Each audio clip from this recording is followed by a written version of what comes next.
أنا يذكرنا حنت جزء زجاجة متني تمهاري كله أبي يونيفرسيتي I think مجون سبنا جيراني رخوني كم ساعة حمشت كون كله تنتي يونيفرسيتي تري عنستي مع كيف تعبي لنا أتين نتناي وحاف حزنوي خدين أوكي so كل جزء إنكم زجبر عبت جزء تري كون كله أبد مشيت حمشت 4 كون كله متين نتي وحاف تأكيد زلوا يوزدوين كفيتن كحكوا حبي لنا أتين مالتي جهاد بروفيسور يريوا أتياس كحكوا سوري جل يبلا مرة تحتاتين كم زبالتنا دم بيلوا أتيا نتقو حافظات تقيدا كلنا دمات أمينا قلنا ماله بزو حي تقرمي لنا بعد زيازو خفلو taxes نعاقمين versus أنفرابكم زولي لنا that was a very important topic نعاي مالتي سلام انكو عدا حمد سخا أتو جورجو انكو عدا خبيه مالتي مجمريا كنتات منسيات كما يترخبو جورجو كما بجمرنا مالتي alright منسياتنا بفلاي يس كاب عدخا تسديدكا كاب هجركا وزيخا ብዙ ነገራት ከጋጥመካ ከም ዝኽእል ከም ርዱእ ጌርና ክንወስዶ ክንክእል ኣለና ምክንያቱ ምስ ኣቦን ምስ ኣዲኡን ምስ ሕብረተሰቡን ዝዓበየ መንእሰይን ኮለል እናበለ ኣብ ዝተፈላለየ ሽግራት ብድሆታት ሰጊሩ ዝዓበየ መንእሰይን ሓደ ክኸውን ኢልካ ኣይትፅበዮን እንዲኻ ኣብ እንግሊሽ ሓንቲ ኣዘራርባ ኣላ it takes a village to raise a child ይብሉ ቆልዓ ብሱል ቆልዓ ፅቡቕ መንእሰይ ንከተዕብሲ ስድራ ቤት ዘይኮነስ ዓዲ እዩ ዘድሊ እዮም ዝብሉ ዓዲ ሙሉእ እዩ ዘዕብዮ ምክንያቱ ካብ ኣቦን ኣደን ዘይኮነስ ቤት ትምህርቲ ኣሎ ሕብረተሰብ ኣሎ ካብ ብዙሕ ነገራት እዩ ዝመፅእ እዚ ብዙሕ መንእሰይ ኣነ እኳ ከማራ ይክእልኒ ብዙሕ ደሓን ዝኾነ መዕበያ ኣብቲ ደሓን ዝነበረሉ ኩነታት ገለ ክፋል ናይ ኤርትራ ጥዕመ እዚ ታሕቲ ዘሎ መንእሰይ ግን ብዙሕ ዝጎደሎ መንእሰይ ብዙሕ ዕድል ዘይረኸበ መንእሰይ ስለዝኾነ ብመሰረቱ ብድሆታት ከጋጥሞን ክሽገርን ክትሪ ንቡር ኮይኑ ይስማዓኒ ኮይኑ ተሪፉ ግን መንእሰይና እቲ ኩሉ ዝወረዶ ብድሆታት ኣብ ግምት ብምእታው ናይ ብሓቂ ሓንቢሱ ክሰግር ዝኽእል መንእሰይ እዩ ብዙሕ ግዜ በቲ ኣሉታዊ ጎኑ ጥራይ ስለ ንሪኦ ኢና ከምዚ ንብል እምበረይ እቲ ንዑ ዘጋጠመ ንካልእ ሕብረተሰብ ከጋጥም ከሎ እውን ሰርቫይቭ ዘይገብሩ ብዙሓት እዮም ሶ ብሓቂ ሓያልን ንሕ ዘለዎን ኢዱ ዘይሂብን ተቓላሳይን መንእሰይ ዘለና እዚ ማለት ግን ኣብ ኩሉ ክዕወት ይኽእል ማለት ግን ኣይኮነን ስለዚ ብዙሕ ፅቡቕ ነገር ብዙሕ ሓያል ጎኑ ዘለዎ ብዙሕ ሃጓፋት ድማ ዘለዎ ካብቲ ምዕበያ ዝጎደሎ ከምዚ ዓይነት ነዚ ኩሉ ፅዒሩ ዝኸይድ ዘሎ መንእሰይ ብንሽጡ ናፍቆት ስድሩ ዘይፀገበ ምስ መሓዙቱን ኣዕሩኽቱን ፅቡቕ ዘይተፃወተ ብዙሕ ዝፈትዎምን ደስ ዝብሎምን ኣዕሩኽቱ ብቐሊሉ ክረክብ ዘይክእል ብቃላት ክትገልጾም ዘይትኽእል ብድሆታት ተሸኪሙ ዝኸይድ ዘሎ መንእሰይ ኢና ንዛረብ ዘለና ስለዚ ነዚ ኩሉ ኣብ ግምት እንድሕሪት ኢኻ ሓያል መንእሰይ ከም ዘሎ እየ ዝፈልጥ ኣነ ብጣዕሚ ፅቡቕ ማለት ይሕመም ዲብ ሰዓት እዚ እዞም ናይ ብፍላይ ሕጂ ዘሎ መንእሰያት ናይ ሕማም ጨጉሮም ይጥቕልሉ እንስሳት ጥቕሚ የብሎምን ስቂዶም እዮም ተፃወርቲ ይኮን ስለዝበሃል ብኸመይ እያ ዝሕቶ እዚኣ ሓይተካ ግን ናብቲ ተሽሙ ክንኣቱ ናብቲ ቀንዲ ስሩዕ መደብና ክንኣቱ ኣብ ሰዓት እዚ ብፍላይ ከዓ መንእሰያት ማለት እዩ ኢሮጳ ክመፁ ከለዉ ብዙሕ እዩ ዘጓነፎም ብፍላይ ናብቲ ኢንትግሬት ክገብሩ ማለት እዩ ናብቲ ሕብረተሰብ ዘለዎ ብፍላይ እተን ሃገራት ዝተፈላለየት ስለዝኾና ኣብ ፈረንሳ ክኸውን ይኽእል ኣብ ስዊዝ ኣብ ዝኾነ ሃገር ኢንትግሬት ክገብር ከሎ መጀመርያ ይኸብዶም እዩ ናይ ቋንቋ ፀገም ክኸውን ይኽእል ብፍላይ ከዓኒ ስራሕ ክረኽቡ ከለዉ ብጣዕሚ እዩ ዝኸብዶም ሕጂ ስራሕ ክትከይድ ከለኻ ናብ ሓደ ቤተሰብ ወይ ናብ ሓደ ቤት ፅሕፈት ክትከይድ ከለኻስ እንታይ ኢኻ ክትገብር መጀመርያ ክትገብሮ ዝግባእካ ያ again ካብቲ ቁሩብ ክንዛረቦ ዝፀናሕና ነጥቢ ዝጅምር እዚ ሕጂ ስራሕ እንታይ ምዃኑ let's say ኣብ ኤሮጳ እንዲና ነብር ዘለና ብዙሓት ካልእ ዓለም ዘለኹም እውን ክትህልው ትኽእሉ ኢኹም ንስራሕ ዝተመልመለ መንእሰይ ድዩ ዘለና መጀመርያ ኣብ ክሊ 25 ዓመት ዘሎ መንእሰይ እንተሪኢና ከባቢ 95 ዝተወለደ ኢና ንዛረብ ዘለና ስለዚ ድሮ እቲ ደረጃ ናይ ትምህርትና ደሓን ኣብ ዝነበረሉ ተወሊዱ ኣብ 2000 እንተጀሚሩ ትምህርቲ እዚ ብዙሕ ነገራት ተቐያይሩ ነይሩ ኣብቲ ግዜ እቲ ስለዚ ስራሕ እንታይ ምዃኑ ብልክዕ ከማን ክርድኦ ከቢድ እዩ ነቲ መንእሰይ እቲ ምክንያቱ ስራሕ ዝበሃል ኣብ ኤርትራ ኣብቲ ግዜ እቲ ብጀካ ኣገልግሎት ኣይነበረን ሰርሕ ነይረ ዝብል ምናልባት ትካል ናይ ስድሮ ዝነበሮ ወይ ምን ይዋለ እዚ ዓይነት እዩ እምበር ፕሮፌሽናል ስራሕ ሲ ብዙሕ ሰብ ሲቪላዊ ስራሕ ንክሰርሕ ዕድላት ኣይነበረን ኣብቲ ግዜ እቲ ማለት ካብ 2005 ጀሚርካ ሶ ስራሕ ማለት ግን ኣብዛ ዓዲ ካብ ዝውለድ ሰብ እዩ ንስራሕ ዝቀራረብ ክብለካ ይኽእል እየ ካብ ዝውለድ already ናይ ኩሉ ሃገር ክዛረብ ኣይክእልኒ ኣብ ስዊዝ ግን ካብ ዝውለዱ እዮም ብዛዕባ ስራሕ ዝምህርዎም ክንብል ንኽእል ኢና ኩሉ ነገራት እውን የቀራርብዎም እዮም ስራሕ እንታይ እዩ ኣብ ስራሕ ከመይ እዩ ኣብዛ ዓዲ ንኣብነት ሓንቲ መዓልቲ ላ ኣብ ከባቢ ኖቨምበር እያ መስለኒ the futures day ይብልዋ እንታይ እሳ ካብ ክሊ 12 ዓመት ቆልዓ ኣብታ መዓልቲ እትያ ምስ ኣቦ ወይ ምስ ኣዲኡ ስራሕ ክወፍር የፍቅደሉ ሙሉ መዓልቲ ኮፍ ኢሉ ውዕል ኣብቲ ስራሕ ማለት እዩ ይርኢ ጀተን ካምፓኒታት ኦርጋናይዝ ይገብራየን እንታይ ማለት እዩ ነዞም ቆልዑ የርእይዎም ኣቦ ኣበይ ይሰርሕ ኣብቲ ካምፓኒ እንታይ ይስራሕ ገለ መለ ኦርጋናይዝ ይገብሩሎም እዮም እዚ ብሃገር ደረጃ ዝፍለጥ ዓብዪ ኢቨንት እዩ ወለዱ እንተዘየለዉ ምስ ካልኦት መሓዙቶም እውን ክኸይድ ፍቓድ ኣሎ እዩ ብዙሓት ነገራት እጂ ስራሕ እንታይ እዩ ስራሕ ከመይ ይመስል እዚ ከምዚ እናገበሩ ከባቢ 5 ዓመት 6 ዓመት ይኸይድ ንስራሕ ንምልምማድ ዝግበር እዩ ካብ 14 ዓመት 15 ዓመት ድማ ሲሪየስሊ ናይ ሶመን ዲ ገለ በለ ናይ ስራሕ ክፍትን ናብትን ይወዞም ኩሉ ኣመሃራ እውን ኣብ ስዊዘርላንድ ንስራሕ ዘዳሉ ዓይነት እዩ ትምህርቲ እንታይ ማለት እዩ ንስራሕ ዝተዳለወ ሰብ እዩ ዘሎ ናትና መንእሰይ ወላ ሓንቲ ከይፈለጠ እዩ ዝመፅእ ነዚ ኩሉ ሓቂ ክንዛረብ ተኮይና ሱዳን ምስ መፀ ስራሕ ይደልዩ ግን ብፕሮፌሽናል መንገዲ ሲቪ ጌርካ ወይ ገለታት ጌርካ ኣይኮነን እቲ ስራሕ ሰብ የማፃልካ ወይ ገለ ስራሕ ትረክብ ትቐፅል ማለት እዩ ከምዚ እቲ ህይወት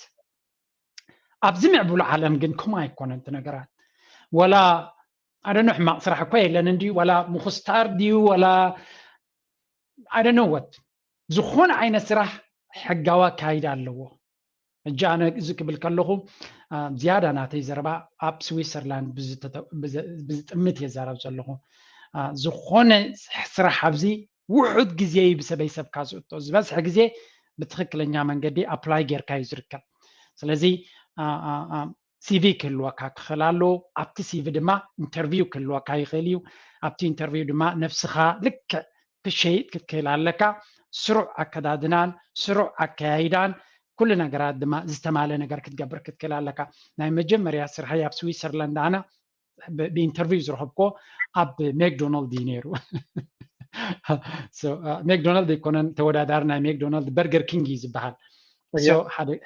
ልክ ኣብቲ ዩኒቨርሲቲ ጅምረሉ ዝነበርኩ ኣብ ስራሕ ረኺበ ነይረ ስለዚ ክልተ ኢንተርቪው ገይረኒ ንበርገር ኪንግ ስራሕ በርገር ንክገብር ማለት እዩ ክሳብ ክንደይ ንክትፈልጥ ከም ኣብነት ንካልኦት መንእሰያት ክጠቅም ኢለ ኣብቲ ግዜ እቲ እዝነይ ሰቋር እየ ነይረ ነይሩኒ ኣብዚ ነይሩኒ ማለት እዩ ንዑ ሒዘ ምስከትኩ ድሕሪ እቲ ኢንተርቪው ዝገብረኒ ዝነበረ ምናልባት ኣይፈለጥካን ክትከውን ትኽእል ኢኻ ሚስተር ድራር ኢልኒ ኣብቲ ናትና ስራሕ ግን እዝን ኣብዚ ካቴናን ኩሉ ነገር ክህሉ ይኮነ እንዳሓር ኢልኒ ማለት እዩ ብትሕትና እዩ ነጊርኒ በቲ ኮይኑ በቲ ስራሕ ረኺበዮ ማለት እዩ ስራሕ ጀሚረ ማለት እንታይ ማለት እዩ ግን ድሮ ብዙሕ ነገራት ምጉድዳል ኣብቲ ስራሕ ደይንፈልጦ ንሕና ማለት እዩ እንታይ ዓይነት ስራሕ ኢኻ ትደሊ ዘለኻ ኣከዳድናኻ መሻሽጣኻ ኩሉ ነገር ተራ ኣለዎ ማለት እዩ እዚ ኩሉ ጌርካ እዩ ድሕሪኡ ስራሕ ዝርከብ ማለት እዩ ብዙሕ ምድላዋት ከም ዘድልዮ ስራሕ ንክትረክብ ወላ እቲ ዝሓመቐ ኣዶኖ ካብ ሜክዶናልድ ዝሓመቕ ስራሕ ካብ ዝየለን ግን ወላ ናብኡ እውን ብዙሕ ምድላዋት ከም ዘድልዮ ክሕብረካ ይደሊነ ወይ መልሲ ይበቃ ኣሎ እያ ፅቡቅ እንዲ ንምንታይ ንተካኸይተካ ስራሕ ክንብል ከለና ሕጂ ገለ ሰባት ከምዚ ተገዳስነት የለን ወላ ሕጂ ናይ ፈለኛ መክእለት እንድሕር ኣለዎ ኮይኑ ወላ ቅድሚ ሕጂ ካልእ ሰሪሑ ድሕር ኮይኑ ካብ ፈለኛ መጥራይ ክሰርሕ ዝደሊ እሱ ግን ኣብቲ ሲቪ ከም ዝፅሓፍ ዘይፈልጡ ሰባት ብዙሓት ኣለዉ ማለት ከምዚ እንታይ ኮይኑ ስምዖም ስለካ ኣበይ ፍቓድሱ በዓሎም ነፍስኻ መሻጥ ኮይኑ ስምዖም ኣይኮነን እቲ ቀንዲ ኣብዚ መፂኻ ኩላ ግዜ ካልእ ሕብረተሰብ ኢኻ ዘለኻ ንካልእ ሕብረተሰብ ንድሕር ኮይኑ ቀዳምነት ክፈልጠካ እንድሕር ኮይኑ መን ኢኻ ስኻ ልክዕ ከምዚ ታሲርኻ ናትካ ሲቪ ዝዛረብ ማለት እዩ እቲ ተመክሮ ናትካ ስራሕካ እንታይ ቅድሚ ሕጂ ጌርካ እንታይ ክትኽእል ኣብ ሰዓት እዚ ነቲ ስራሕካ እንታይ ከተበርክ ትኽእል እዮም ዝሓቱኻ ሕጂ ገለ ሰባት ይተሓዋወሶም ምስቲ ናቶም ከይዝ ማለት እዩ እቲ ከመይ ገይሮም ወረዱ ወሰድዎ ከም ውፅእ ኮይኖም ምናልባት ቅድሚ ሕጂ ተኣሲሮም ክኾኑ ይኽእሉ እዮም ምናልባት ኣገልግሎት ክኾኑ ይኽእሉ እዮም ምናልባት እውን መንገዲ ብዙሕ ሓሊፎም ክኾኑ እዮም ንዕኡ ክዕልሉ ድፍቲ ስራሕ እንታይ መስኪን ሰብ ጥዑይ ሰብ ኢሉ ስራሕ ዝረክብ ይመስሎ ማለት እዩ ግን ኣብዚ ዓዲ ከምኡ ይኮነ ያ ዝያደ ስኻ ባዕልኻ ትገልፆ ክገርፈካ እንታይ ከመይ ክንገብር ኣለና ንሕናስ እንታይ ኢና ክንመስል ዘለና ክንዛረብ ከለና ብፍላይ ኣብ ስራሕ ማለት እዩ I think ዝያዳ ንስኻ እውን ኣብቲ ናይ ኢንቴግሬሽን ዓውዲ ስለትሰርሕ ዘለኻ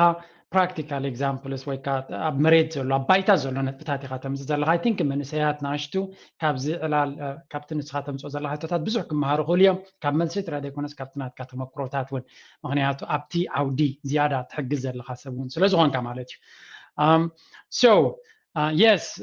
ኣተዓባብያና ድብሎ ዝነበርኩ እዚ ብዙሕ ነገር እዩ ዝጎድለና ንሕና ካብቲ ኣተዓባብያ ትሕትና ዝበሃል ኣሎ ኣነ ከምዚ ይኽእል እየ ኢልካ ኣብ እንዳ ሻሂ ገለ መለይካ ትዛረብ እምበር ምስ ሰብ ትርር ኢልካ ምዝራብ ትሕትና ከምዚ ትዕቢት ይደስምዕ ሓደ ሰብ መፅኡ ኢሉ ሲ ናይ ኮምፒተር ኪላየ እንድሕር ኢልካስ ኣታ ከመይ ዝበለ ሰብ ኢኻ ክትብል ትጅምር ማለት እዩ ትናትና ክእለታትካ ኣጓዳዲልካ ናይ መንጋር ባህሪ ልምዲ ኣለና ሕማውን ኣይኮነን ግን ኣብ ሓደ ሃገር ክትቀይር ከለካ ቀዳማይ ክትፈልጦ ዘለካ ባህላዊ ኣካይዳ ናይቲ ሕብረተሰብ ከተለልቕ ትክእል ኣለካ that's very very important እዚ እንታይ ብሎ intercultural communication ይብሎ ካብ ሃገር ካብ ባህሊ ናብ ባህሊ ክትንቀሳቀስ ከለካ ባህላዊ ፍልልያት ኣሎ እዩ so እዚ ዓብ ፊልድ ይገርመካ ንጃፓን ክትከይድ ኮይንካ ናይ ጃፓን ባህሪ ክትፈልጥ ክትክእል ኣለካ so basically ብናይ ኤውሮጳ ጥራይ ኣብ ጃፓን እንዳርኸድካ ሉዘር ኮይንካ ክትወፅእ ክትዕወት ኣይትኽእልን ኢኻ ጃፓናውያን completely ካል ዓይነት ባህላዊ ሴትኣፕ እዩ ዘለዎም ኤውሮጳውያን ከምኡ ሕጂ ኣብ ኤውሮጳ ክሳብ ዘለና ኤውሮጳ ክብል ከለኹ ዳርጋ ወላ እቲ ምዕራባዊ ዓለም ተመሳሳሊ ዘለዎ ይፈላለዩ ግን ካብ ናቡ ዝመሳሰል ባህሊ እዩ ዘለዎም ኣብዚ ስራሕ ክደሊ ከለኻ ንነፍስኻ እንተጉዲልካ ከራብሕዋ እዮም ኣጓዲልካ እንተነጊርካዮም ንሳቶም ኦልሬዲ ካብቲ ዝበልካዮም ክጓድሉ እዮም እቲ ዳይናሚክስ ከምኡ እዩ so you have to sell yourself ልክዕ ከምዚ ነጋዳይ እንድሕር ኮይንካ ነዛ ቴሌፎን ክሸጣት ኮይንካሲ ፅብቕቲ እያ ግን ምናልባት እንድሕሪ ሓደ ግዜ ክጠፍእ ትኽእል እያ እንድሕር ኢልካዮ ሰብሲ ንስኻ እኳ ከምኡ እንድሕር ኢልካዮ እንታይ ክፅበሱ ኣይትግዛእያ ኢኻ ትብሎ ዘለኻ ስለዚ ከምቲ ሸቃጣይ ነታ ንብረት ኦኬ ከምቶም ሸቃጦ ዘይትሰርሕ ንብረት ትሰርሕ ኢሎም ክሸጡ ዝፍትኑ ገሊኦም ከምኡ እንትከውን የብልካ ምክንያቱ ምሶም ኢኻ ትሰርሕ መወዳእታ ክፈልጡ ወይ እንትሓቂ እንታይ ግን ክትገብር ኣለካ ነፍስኻ መጀመርያ ነቲ ፅቡቅ ጎንኻ ክትነግር ኣለካ so ናይ ምዝርራብ ክእለት ኣለኒ ምስ ሰባት ናይ ምቅርራብ ክእለት ኣለኒ ኣብ ሓድሽ ቦታ ናይ ምዕባይ ክእለት ኣለኒ እዚ ድማ ብኣፍካ ወኣነ ንፍዕያነ ሓያል ክትብል ትኽእል ኢኻ ኣብነት ክትቅርብ ክትክእል ኣለካ እዚ ክንብል ከለና ዓበይቲ ኣብነታት ኣይኮኑ ዘድልዩኻ ኣብቲ ሪል ላይፍ ምስ 4 ሰባት ይቕመጥ ነዚኦም 4 ሰባት ከመይ ኢለ ይነብር ከም ኣብነት ክትቕርቦ ትኽእል ኢኻ ምስ ካልኦት ሰባት ክትቀርብ ከለኻ ተርእዮ ባህሪ ክትነግር ትኽእል ኢኻ ኩሉ ግዜ ግን ምስታ ስራሕ ዝኸይድ ክኾን ክኽእል ኣሎ እንታይ ፀገም ኣጋጢምካ ንዖም ብፍጹም ኣየገድሶምኒ ጥራይ ዘይኮነሲ ኣየድልዮምኒ እውን ኢንፋክት ኣነሲ ኬዝ ናተይ ኣይነግርኒ ኣብ ምስ መሳርሕተይ ብፍሉይ እንተሓቲቶም ንጥራኤ ካብ ኤርትራ ብከምዚ መፃኹ ዝነግሮ እምበር it's my story ጽኢለ ንዝኾነ ሰብ ሸር ኣይገብሮን እዚ and everybody should be that way ካላይት ካምፓኒ ንዓኻ ዝቆፅር ዘሎ ካብ ኢሚግሬሽን ድሕር ኮይኑ maybe you have to be careful ሓሲኻ እንተለኻ ክገራጮካ ስለ ዝኽእል ግን ኣብ ካልእ ዓለም ተኮይኑ ግን ብፍጹም ንዑ ወረግ ብሕጊ ከማን ነቲ ንዓኻ ዝሃስየካ ነገር ከተጉድሎ እውን መሰልካ እዩ ክሳብ ብሕጊ ንኣብነት ገበን እንተለካ ክትሓቢ የብልካ እዚ full disclosure ነታ ካምፓኒ ሲ ኩሉ ክትነግሮም ኣለካ እዩ ዝበሃል ግን ገበናት ኣይኮነን ዘለካ ስኻ ስለዚ እቲ ንዓኻ ነታ ስራሕ ከውህበካ ዘይክእል ሓበሬታ እለዮ ኣይድልየካን ንኣብነት ሕጂ ቅድሚ ቁርብ ምስ ሓደ ሰብ ዘራረብ ፀንሐ ምስ ሓደ ሓወይ ኣብቲ ናትካ ሲቪ ስእልኻ ግበሮ ይብሉ ብዙሕ ሰብ ኣነ ኣብ ናተይ ሲቪ ስእለ ኣይገብርኒ ካብ ቀደም ኣይገብርኒ ስለምንታይ ስእሊ ናተይ ኣድቫንቴጅ ኣይኮነን ንዓይ ኣዙ ሕማቕ ስለ ዝኾንኩ ኮንኩን ፅቡቕ የፈልጥ እየ ግን ኣብ ኤውሮጳ ንሳቶም ዝፈልጥዎ ዝፅበይዎ ስእሊ ኣሎ ተዲኻኒ ስለዚ እንስኻ ነቲ ሰብሪ ኣቢሉካሲ በቲ ስእልኻ ክጠቕመካ ድዩ ጎዳእካ ክትፈልጥ ኣለካ ስለዚ ስእልና ንዓና ኣገዳሲ ኣይኮነን እቲ ክእለታትና እዩ ኣገዳሲ ስለዚ ስእልና ክንገብሮ ክንኽእል ኢና ግን ኣነ ክገብሮ ይመርፅን እየ ኩሉ እቲ ነገር ገይረ ዘይግነተይ ኤርትራዊ ኣይብልኒ ኣነ ብዘይግነተይ ስለዘይኮራ ኣይኮንኩን ኣይሕግዘንን እዩ ተዲኻኒ ኣይሕግዘንን እዩ ስለዚ እቲ ሰብ መጀመርያ ዘየድሊ ነገራት ኣይንገሮ ዘየድልዮም ነገራት ኣይንገሮ ዘድልየካ ነታ ስራሕ ዘድልየካ መን ኢኻ ንስኻ ነታ ስራሕ ትኽእላዲኻ እዩ ዘገድሶ ትወሃብ ስራሕ ዘየድሊ ሓበሬታ እንድሕሪብካዮ ንዕዑ ዘይጠቕሞ ንዓኻ እዩ ዝጎዳእካ ዘሎ ስለዚ እለዮ እዚ እውን ኩሉ ግዜ ምስታ ስራሕ ትመሳሰል ሓደ ዓይነት ሲቪ ኮፒ ጌርካ ንዝኾነ መሃብ እውን ፅቡቅ ኣይኮነን ናይ ፅሬት እንድሕር ኮይንካ صريت زلك تمكر بقدميت كتم صوت كلالك زي من البعض نتوم عم تحت زلوا فلوي نجار even نتوم يونيفرسيتي مهرنا وانتشجرنا له نير نازي صويلنا كم تنحنا conventional civil law شمكا كالاي كفلي كاب كنزي كاب كنزي نابل كاد this is old style تريفيزي forget that about تسويها بسرعسي elementary اب دك امحاره دي خاتم هيركا ولا اسمرا they don't care اجد سيكون نعم هاي سكول تمهيره جونيور تمهيله كليلكا ودايو وتاتهم تقاسي لكان اجداسي ناي سرح تمكرها من غاريو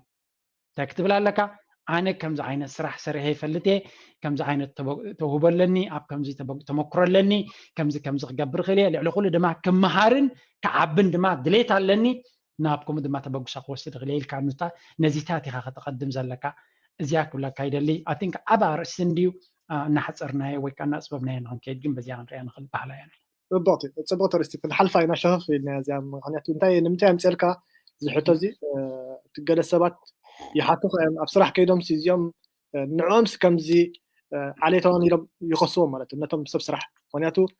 الصراحه طم على ازق باكاي ما لخنا لها قدام نت كم زخت له صراحه بزح ነገር ስለዝጎድ ለካ ውልቃው ጉድማቲ እጂ ገዳውን አخندي بزعبه نفسها ውልቃው نفس انا كم زخت له صراحه አخندي مزراب أسفيحك دحر بايتها بس هجرك ويكون استخبابيها أجلال أزقل صباط هذا إذا حجي قرب تزوجه يكون يسمعني مالتي ولياتو أب سرح قد كيت كلها قدام نت ولا فتناتهم ويب سايت رأي أنتي اللي ماله شعو السم زحتوا طلبات أمالي خان قد كيت مالتي إذا يكون يسمعني مالتي أوكي بزعباني صراحة قال نبره يبنى لنا قال لهم كأن حتى لكم كانوا حتى تدخليهم إذا ما حبروا ميدا أتغامى نريز لنا مملسنا نابت نيسرح ወይ ከ ናብት ኢንተግሬት መምናስና እዚ ማሕበራዊ ሜዳ ቁርብ ሰብ ጸሊል አخني ተቃው ዝኸውን ሲ ጎዳው ኮይኑ ማለት ናቱ ጉዳት በዚሑ ገለ ሰባት ምስ ናጽነት ተሓይስካ ምስ ገለ ተሓይስካ ብላይ ካ መግላጽ ኮይኑ ዝስምዖም ናፍቲ ሰብ ናብነት ሕጂ ኣነ ክጋገ ክእል ሰብየ ምናልባት ንዓይ እዚኣ ከም ናጽነት ኢዳ ሓስባ ሓንቲ ነገር ከብር ክእል ምስ ተባህለ ዘይ ተሓዝ ምስ ሃይማኖት ዘይ ተሓዝ ቅድሚ ሕጂ ልሙዝ ዘይ ኮነ ክገብር ክእል ግን ኣባይ ኣይኮን ናፍትናተይ ፐርሰናሊቲ ኮን ንዓይ ከጥቅዑን ዘለዋ تخيلهم نتناتي ايديا نتنا حساب غخ كبلو ما نعوخ كاتعو خولهم نعوخ هم جبت قرو ديالو دامبر نعوري معايسي كمزي ادراشاي عليتي قال لي ام صرف زيتات جلسي بحقي حتى استخاخمي يكون سمعك جورجو يا اي ثينك ابزون حد قربت لي جيجا رديت هالو اب ديمقراسي لخا دليت كتجلس تخليخا مثلا لك حكي يزي عليو كلنا مثلا لنا حنت صنصوايا لا ديمقراسي دليت كتجبر تخليها خامس بلوس اب غدنا شيني بعد جن كل جزء دحر ديمقراسي تاعلو تحتاتنات كارلو زي accountability بلو اوكي ناتنات لك اوف كورس بزعبوا يكون نزرب زلنا تحتاتنات زبحال كنالو كل ነገር ትገብሮ ድማ ተሓታትናት ኢኻ እቲ ናትካ ዲሞክራሲ ወይ ናጽነት ንኻልኦት ብዘይ ብድል መንገዲ ክኸውን ዘሎ ነቲ ፓብሊክ ብዘይ ሃስ መንገዲ ክኸውን ዘሎ ናው ኣብ ሶሻል ሚድያ ብዙሕ ዓይነት ነገራት ክትርኢ ትኽእል ኢኻ እዚ ብውልቂ ንሰብ ምዝላፍ ምፅራፍ ጥራይ ደይኮነ ኢቨን ኣብቲ ፌስቡክ ናትካ ኣብ ኢንስታግራም ናትካ ኣብ ካልእ ሚድያ ናትካ እንታይ ፖስት ትገብር ኣገዳሲ እዩ ሕጂ ኣብ ክልቲኡ መቃቂለ ክርዮ ኣብ ፕሮፌሽናል ወርልድ ከምዚ ቁርብ ልዕል ዝበለ ስራሕ ትሰርሕ ድሕሪ ኮንካ ሓደ ሰብ ናብቲ ካምፓኒዮም ክመፅእ ከሎ ጆርጅ ድራር ናብ ሓደ ካምፓኒ ይመፅእ ኣለኹ ኦፍኮርስ ዴይ ዱ ሪሰርች እንታይ ዓይነት ሰብ እዮም ደምፅኡ ዘለዉ እቲ ኣነ ዝብሎም ኩሉ ግዜ ይፈልጡ እዮም ንነፍሰይ ኣጋኒኒ ከም ዝነግር ስለዚ ካልእ ተወሳኺ ሓበሬታ ክደልዩ እዮም ካባይ ኣብ ሶሻል ሚድያ ፌስቡክ ናተይ ፖስት ከይዶም ምስ ረኣዩ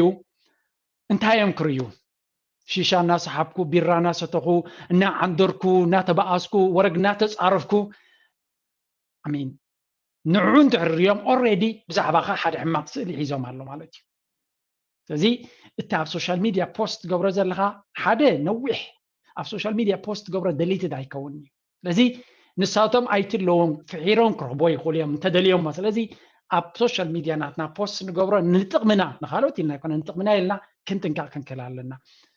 ፅቡቕ ደስ ዝበለና ክንገብር ንኽእል ኢና ንዓና ዝሃሲ ነገር ግን ክንገብር የብልናን ፀርፊ ሕማቕ መስተታት ሕማቕ ወልፍታት ዘለዎ ነገራት ፖስት ትገብር ተለኻ ብዛዕባ ባህርኻ ንሰባት ዘየድልዩ ስእሊ ንክህልዎም ትሕብሮም ኣለኻ ማለት እዩ that's one thing ካልእ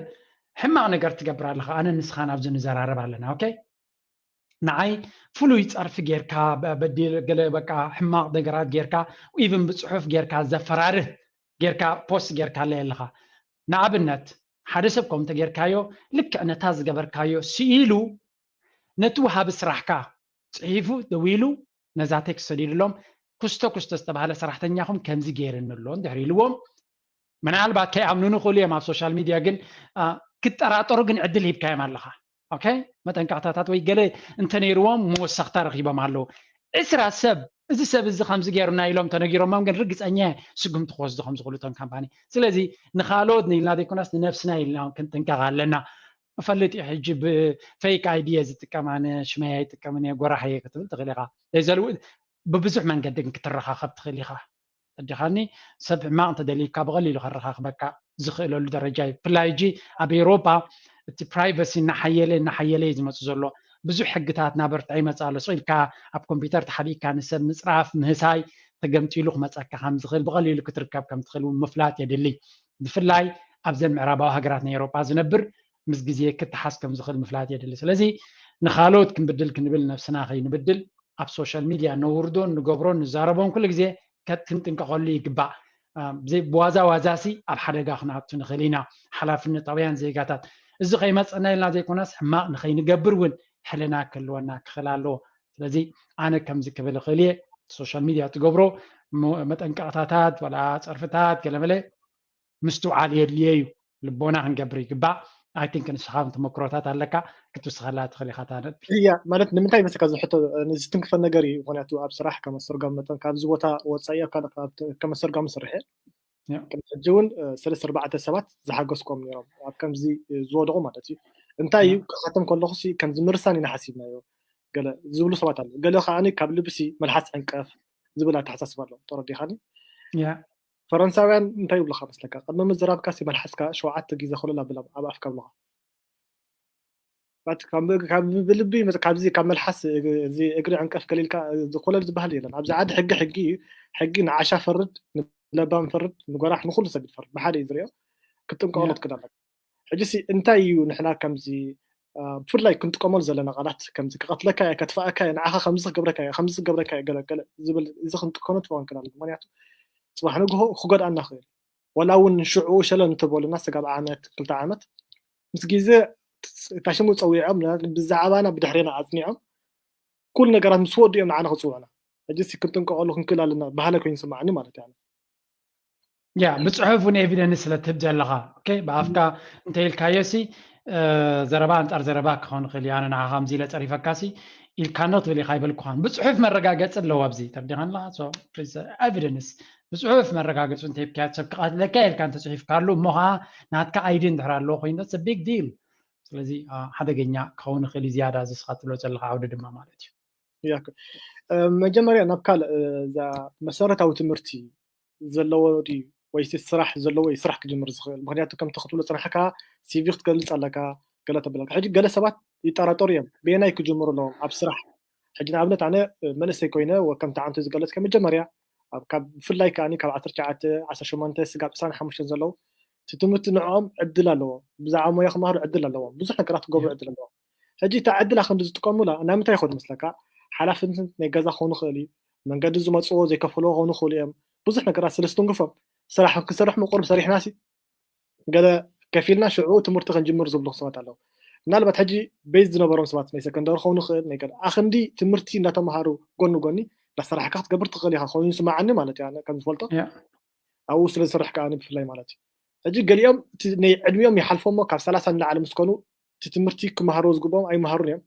ስራሕ እውን ኣይክረኽቡን እዮም ሕጂ ንሕናሲ እንታይ ክንገብር ኣለና ኣነ መፅሲ ትምህርቲ ክጅምር ዘለኒ ወላ ስራሕ ክጅምር ኣለኒ እንታይ ክገብር ኣለኒ እቲ ንዓይ ቁርብ ሓገዝ ክረክብ ማለት እዩ ኣይድያ ያ አይ ቲንክ ብኣይ ወገን ኣነ ክሪኦ ከለኹ ብፍላይ ኣብዚ ምዕቡል ዓለም ንነብር ተለና just 1 second ብዙሕ ኣይፈቱን ኣነ ደው ክብል ኣለኹ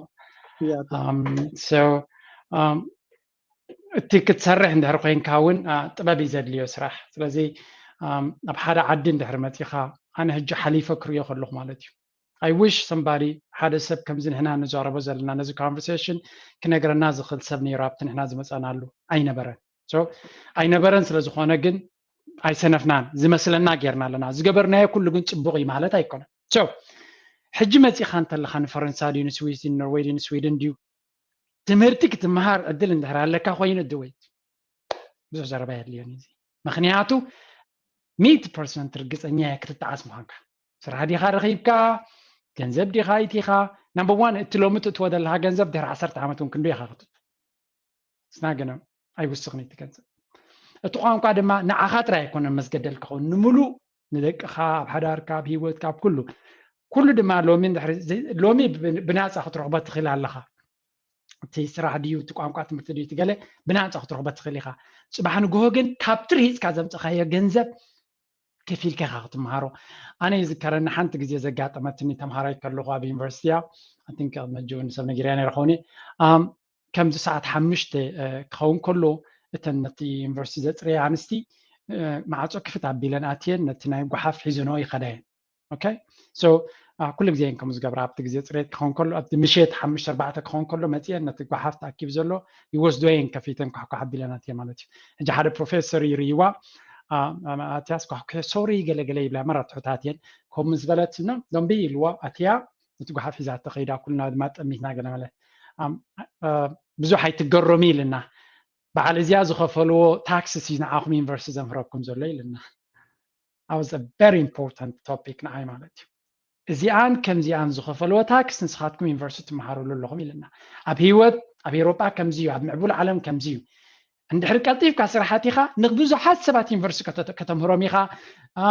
ኢንጂነራት ከም ዝኾኑ ክትገብሮም ኢኻ ዶኳትር ከም ዝኾኑ ክትገብሮም ኢኻ ኣነ እዚ ኩሉ ክመሃር ከለኹ እቶም ከይተመሃሩ ዝሰርሑ ናቶም ታክሲ ዘምህረኒ ነይሩ ስለዚ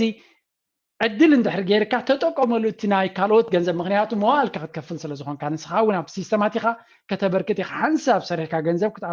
ከተእቱ ምስ ጀመርካ ተመሊሰ ክመሃር የንተይልካን ገንዘብ ስለ ዘለካ ቦ ተመሃር ክብሉኻ ይፈልጡ እዮም ካሶ ነቲ ሲስተምሲ ሰብ ጾር ክኾነሉ ይደልዩን እዮም ካብኡ ክትወፀሎም እዮም ዝደልዩ ስለዚ ኣብታ ንግሆ ከለኻ ንክትመሃር ዘፍቅዱልካ ንክትደላደል ዕድል ክቡኻ ከለዉ እንተዘይ ተጠቂምካሉ ፅባሕ ንግሆ ንስኻ ክትጣዓስ ኢኻ መዋዕልካ ክትጣዓሰሉ ኢኻ ስለዚ ናብ ስራሕ ዝህውኽ ምክንያት የብልካን ወዲ 25 እንተኮይንካ ክሳብ 65 ኣለካ ስራሕ ዶንት ወሪ ንስድራይ ከም ምንታይ ክገብሮም እየስ ኣይ ኖ ስራና ሓደ ዓብይ ፀገም ምዃኖም ስራናዮም ክንሕግዞም ድማ ንዓና እዮም ዝፅበዩ ስለዚ እንታይ ክትገብሩ ትኽእሉ እታ ትምህርትኩም ኣይትግደፍዋ ተወሳኺ ስራሕ ድለዩ ኦኬ ድሕሪ ስራሕ ናይ ግድን ክሰርሕ ኢልኩም እታ ዝብኹም ዘለዉ ዕድል ናይ ትምህርቲ ኣይትግደፍዋ ኣብ ጎኒ ጎኒ ግን እንታይ ግበሩ ካልእ ነገር ክትገብሩ ፈትኑ ኣይ ዶንት ኖ ብምሸታዊ ዲኻ ክትሰርሕ ብንጉሃዊ ዲኻ ክትሰርሕ whatever it is ቶም ናይ ቀደም ዝስደዱ ዝነበሩ ሶኢሎም እዮም ዝመሃሩ ስድሮም ገለ ግድሶም ይኮይኑ ይስማዓኒ that's why ድማ መብዛሕትኦም ርግፅ ዝበለ ሂወት ዘለዎ እዚ ናይ ሎሚ ግን በቃ ቀልጢፍካ ሽግር ክትፈትሕ ትደሊ ሽግር ግን ኣይኮንካ ትፈትሕ ዘለካ ሽግር ኢኻ ትኾን ዘለካ ንባዕልኻ ምክንያቱ ብኣጉ ዘሊልካ ዝኣተኻዮ ስራሕ ኣይከተድመዓሉን ኢኻ 2-3 ዓመት ደሞዝ ምስ ጣዓምካ ተመሊስካ ንኽትመሃር ዓብ ዓቐበት እዩ ምክንያቱ ተምሃራይ ጥዑም ስለዘይኮነ ተምሃራይ ገና ቀራጅ ጅባኻ ከለኻ እዩ ዝጣዓመ ደሞዝ ዝጣዓመ ሰብ ክመሃር ከቢድ እዩ ክስልችዎ እዩ ብዙ ነገራት ዘጋጥመካ ስለዚ ብንግሁ ኣተሓሕዛና ናብ ትምህርቲ ክኾን ክኽእል ኣለዎ ክንዲ ምንታይ ክንከይድ ንኽእል ናትና ጉዳይ ግን እቲ ንትምህርቲ ዝምልከት ዕድላት 100% ክንጥቀመሉ ኣለና መዋዕልና ድማ ኣብ ሂወትካ ብዙ ነገር ክትገብር ኢኻ ዝተመሃርካዮ ግን ኣይክትጣዓሰሉን ኢኻ ብትምህርቲ ኣይትጣዓስን ኢኻ እቲ ዝበለፀ ኢንቨስትመንት ድማ ኣብ ትምህርቲ ክኸውን ዝግባእ ብከምዚያ ክንሓልፋ ንኽእል ኢና ስራሕ ድሕሪኡ ዝመፅእ ነገር እዩ ከምኡ ክብለካ ክእላኒ ፅቡቅ በዚ ኣጋጣሚ እውን ምናልባት ምስ ግዜ ካብ ወርሒ 9 ሕጂ እኳ ድሕሪ 2 ሰሙን ቫካንሲ ከይደ ግን ካብ ወርሒ 9 ኣብቲ ናትና ፔጅ ወይ ከዓ ኣብቲ ናተይ ፔጅ ብዙሕ ኣሎ እቲ ስራሕ ብፍላይ ኣብ ሃገረ ፈረንሳይ እንድሕር ትከታተሉ ኮንኩም እቲ ኣብ ሃገረ ፈረንሳይ ዘሎ ኩሉ ኣክቲቪቲ ሸር ክገብሮ ፍትነ ናብ ቋንቋ ትግርኛ ተተርጉሙ ኣሎ ኣነ ባዕለይ ተርጉመ ሕጂ ብዙሓት ሰባት ካብዚ ተጠቐምቲ ክትኮኑ ትኽእሉ ኢኹም ኣብ ስራሕ እንታይ ከመይ ጌርካ ስራሕ ትረክብ ናትካ መሰልካ ምፍላጥ ኣገዳሲ እዩ ብፍላይ ገሊኦም ሰባት ሕጂ ዋላ እቲ ዝሰርሕዎ ሰባት እቲ ገንዘብ እንዳሰርሑ ከለዉ እቲ እንዳሰርሑ ከለዉ ገንዘብ ናቶም ደመወዝ ክኽፈሉ ዘይክእሉ ሰባት ኣለዉ ምክንያቱ ኣይፈልጡን እዮም እንታይ ናትካ መሰልካ ክትገብር ዘይትኽእል ነገራት ሕጂ እዚ ኩሉ ዘምፅኦ ትምህርቲ ስለዘየለ ክኸውን ይኽእል ናይ ቋንቋ ፀገም ክኸውን ይኽእል ከምዚ ዝበልካዮ ወላ ሓንቲ ኣነ ክውስኸሉ ይክእልኒ ግን እንታይ ክብል ደለ ኣብ ሃገር ፈረንሳይ ንሕራ ኣለኹም ካብ ወረቻዓተ ኣነ ናተይ ፔጅ ክሰደልኩም ክእል ዝድላይኩም ኣብ ፈረንሳ ዘሎ ብዛዕባ ናይ ስራሕ ክኸውን ይኽእል ብዛዕባ ናይ ትምህርቲ ብዛዕባ ኣብቲ ኢንቴግሬት ምግባር ማለት እዩ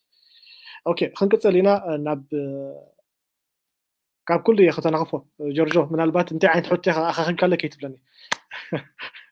That's all right. ፀገም ዝበሃል የብሉ እቲ መንእሰይ ካብ ዘጨንቆ ዘሎ ንምውፃእ እንዲ ገለ ሰባት ኣለዉ ብፍላይ ኣብዚ ምስ መፁ ዝሽገሩ ኣብ ፅሙዋ ዝነብሩ ማለት እዩ ናብቲ ሕብረተሰብ ኢንቴግሬት ንክገብሩ ብጣዕሚ እዮም ዝገልፁ ከምዚ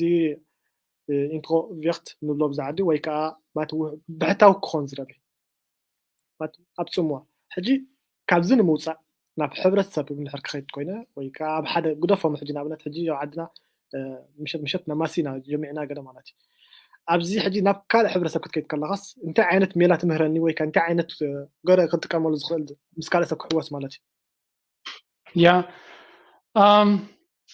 ብተፈጥሮና ንሕና እኳ ሶሻል ሰባት ኢና ገርመካ ብሕታውያን ሰባት ኣይኮናን ምክንያቱ ኣብይ ናይ ገዛኻ ብሕታዊ ክትከውን ምስ 8 7 10 ተወሊድካሲ ብሕቲ ዝበሃል ኣይንፈልጦን ኢና ኢና ኣብ መኪና እንተ ተሰቒልካ تا نشتي كرسخان ترخيب كعدلنيا يا خاب لها سركوف كيف للكا تفرق امبر سو تي بحتاونت نحنا عين فولتونينا بتفترونا التعبابيانا سوشيال سباتينا بحتاون نكون بروجرام لا يكونان في لا اير تراين كنزارف تقينا معنا تكابنا بس جميركا كل تعبابيانا سوشيال كنكون لنا ابي اير تراين جي سوشيال كتكون كلها قليليو مغنياتو ديفولتيو باسل كيك كلها كبكرنا اسمراسي بينيكوف كبلي الكاموت تغيني يلنكم زبالين سو تاكو ناي سلسة سب كفتي الكات رايخا بين غازر لغامبري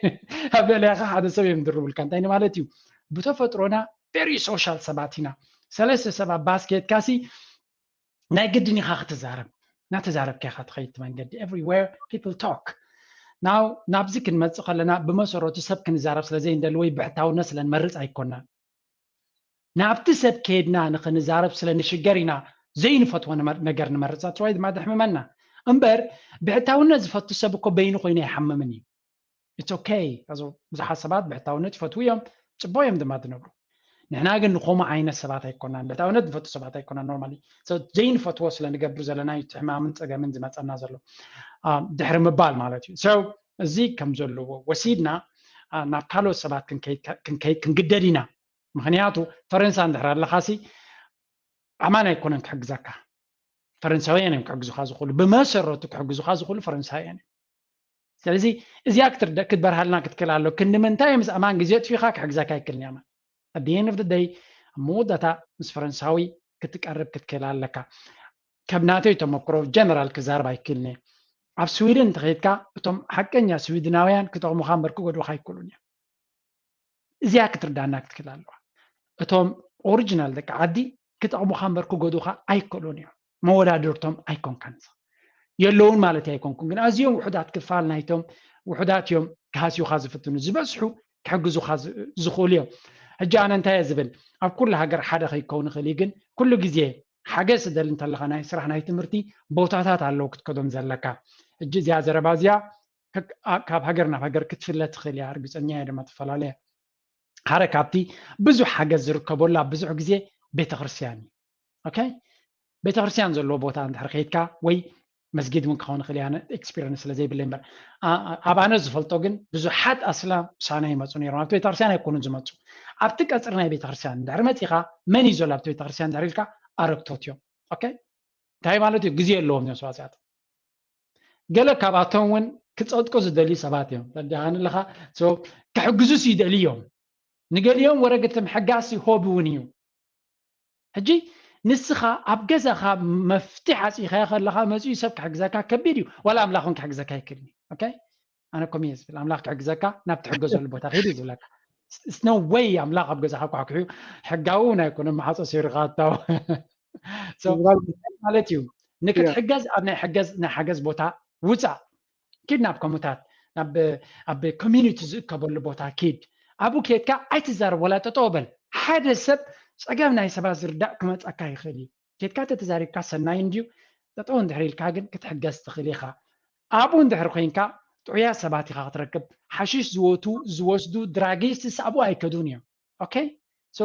by definition ናብ ጽቡቕ ቦታ ከይድካ ኣለኻ ከምኡ ላይብረሪ ኸይድ ኣብ ላይብረሪ ትመላለስ ተለኻ ሰባት ክርዩኻ እዮም ምስ ግዜ እንታይ እዩ ሰብ እዚ ንስኻ ከይተዛረብካዮም ቀሪቦም ዝሓቱኻ ሰባት እውን ክህልዎ የመን ኢኻ እንታይ ዝኾንካ ኢኻ ገለ ኢሎም ክላለዩኻ ክፍትን እዮም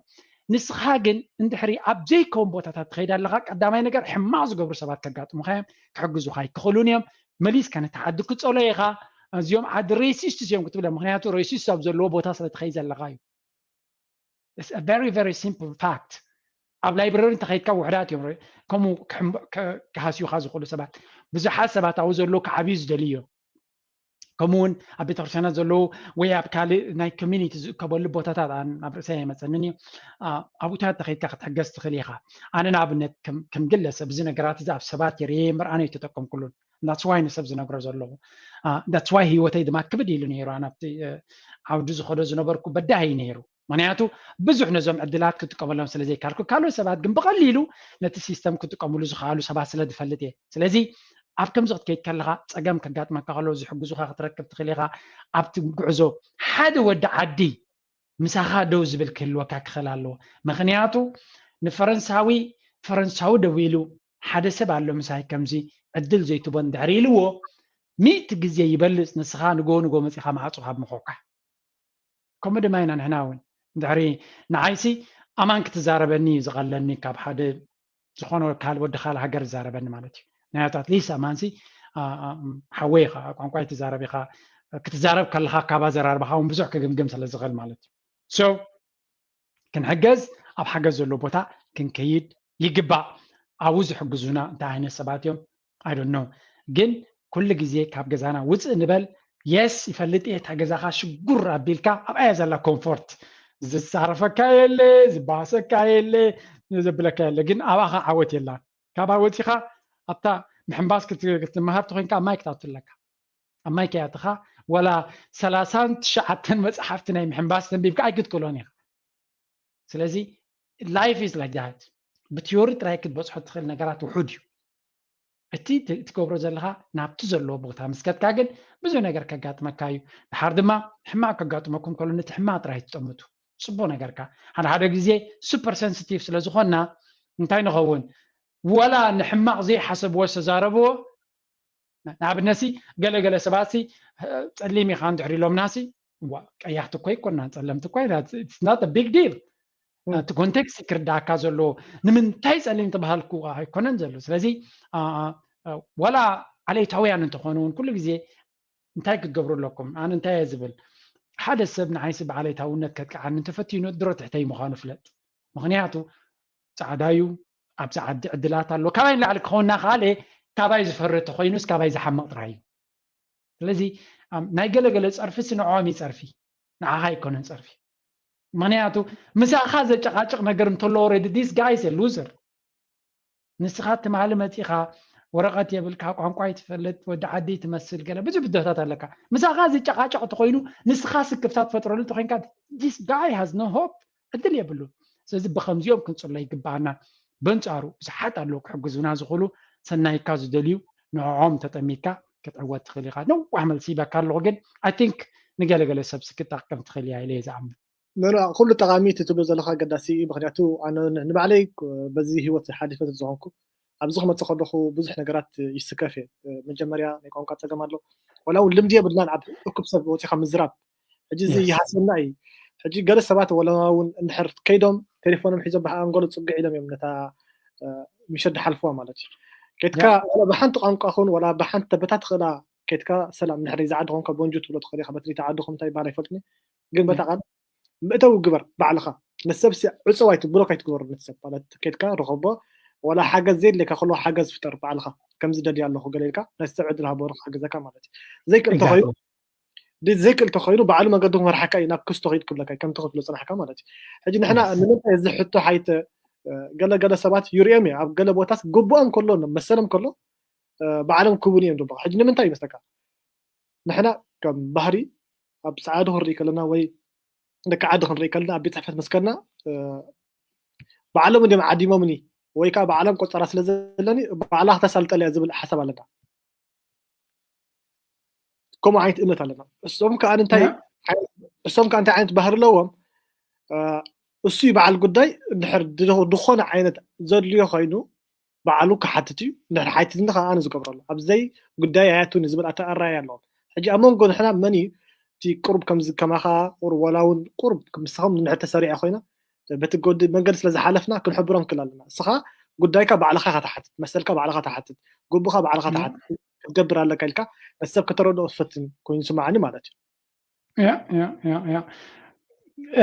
كم ناتيري توكريو خلوه وين أب فرنسا جي زيك بلا كايكلنت سيستم كما يصير يفلتني أبزنات ناجن ولا بكل كالو هجراتهم كم ولا أسيستنت ويز حق زكاة سبالو أوكي so the assistant زي number one كم زي زجير غير نحن وزدي بلنا this is one عبس أجمع أبير تراين ترى ديكونس أبس ألمتي سريسو زولو نجار زخونة على كل زفل كوينكس معنا خلوه this قدامي نجار كنا عليه زل الناس okay this is not true التسبع وزلو نهيوت كان كوسنا يكوننا وزلو نسخا نهيوت كوسنا غير كايتو صد نخومي يكوننا وزلو نابتقعزو حديث لزخونكا كدغفكايو مخنياتو انت يسمى ناتي اسيستنت نخيم محار كلكلوني زبلا زرار بالو اي كلوني يمي بلي يلخون كومو غبرو زخالو ግን انا بناتي رديت كريو خلو ناتنا ابركتونا له مخنياتو كابز غبون لعلي باور كنبام كلنا كم خصات خليا تدخاني نسخاجن أب هيوتك ولا قد دقفت حيلتات له ناتكا نسخايغا كابخان لعل نفس خاز حاليا لا سبيا له سويساويان سيستم يكبروا اسيستنت يكبروا بيراتر يكبروا نسخانا هيوتك مرجعتات قدامنت يبقى شرح له زلك سخايغا سو زخونه نسوم كغبروا الكاز غلو كنت ما قلت كالك حدا غزيسي مويا خغبر دليس كالكيلوم زيم تكالات عديهم قال كلها خلوه قليل معاس كوينو at sometimes نحناس اب منقص السماي دينا زلنا مريت كوير دانني تزربات ما تصفري غلا اب عدخا كو ابوخا يقبر الكاني كو زن اب سيستمات نروح بزلنا نغرات ابوخا زولدكاسي حداركا غيركا عمت مسو تصقع كاي سراحكا بترجر يدوصك in most cases بزي كالعالم مغنياتو حريسو موالو كبلعكا اي كلني that's not logical نحن هنا تعبابي هنا هم يكون كل جينا كتمر اخلغا نكل تور سلسور هيك كذا you have to help yourself ابزي سيستم ماتي خاقد نحمشت عمت كحجزون نقول يوم نسوم يم زغبرو بعلوم يم زغبرو this is not right زي جيجا خوين كردانا لو هنا جيجا ون سلازخونه yes سيستم ندي قوم على سبات كسب اجروم زتخلو كحجز زخل كابي زمت زغنزب زي كاب كالو شرح زلو يدمت فرنساسي فولي هابتي وي منچني هابتي بلان اوف كورس كاب كالي بعد سويس كري خلو انت ገንዘብ ካብ ህዝቢ ይድመጽ اوكي ካብ ህዝቢ ዝመጽ ታክሲስ ወሲዶም ኣብ መቃሪሖም ካብ ዝጽዕርን ደም ዝርህጽን ወሲዶም ነቲ ጌና ዝደላደል ዘሎ ሰብየም ዝብዎ ስለዚ እንድሕሪ ስራሕ ዘይብልካ ወይ ጌና ብሕብረተሰብ ደያ ተኻዘለኻ እንተ ሓመቐሲ ሰኺርካ ይትረብሾ ኦኬ ምክንያቱ ደብሪ ሂጾም ጽርግያ ወልዊሎም ዘምጽዎ ገንዘብ መንግስቲ ብሓይሊ መንዝዑ ካቦም ንዓኻ ይዝበካ ዘሎ and they know this አዙ stupid አይኮን ይፈልጥዎ ሲስተም ናይ ተዓደብ ከመይ ከም ሰርሕ ይፈልጥ እዩ ቲ ሽቶየር ናብሎ ታክስ ንኸፍለስ ናበይ ከም ዝኸይሲ እቲ መንግስቲ ብግልጽ እዩ ዝዛረብ ኣብ ሶሻል ዘለዎ ሰብ ክንዚ ገንዘብ ንኸፍል እዩ ዝብል ኦኬ ዝዕባ ነገር የለን ትራንስፓረንት ስለ ዝኾነ ሲስተም ሶ መጀመርያ ካብ መጠን ላዕሊ ነቲ ሲስተም ሲ ናይ እግዚአብሔር መንገዲ ጌርና ይንወስዶ ከም ዓይነት ከምኡ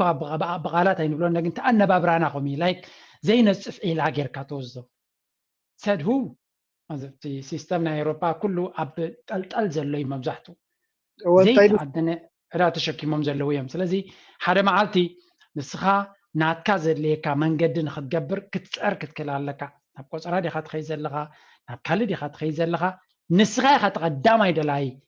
ተቐሪብካ ክትመፅእ ክትክእል ኣለካ ቅድሚ ግዜኻ ክትመፅእ ክትክእል ኣለካ ባስ ደንጉያትን ዝበሃል ኣሎ ንኣብነት ንዓኻ ዘድልየካ ቆፀራ ተኮይኑ ሰዓት 4 እንድሕር ኮይኑ ትቆፀራ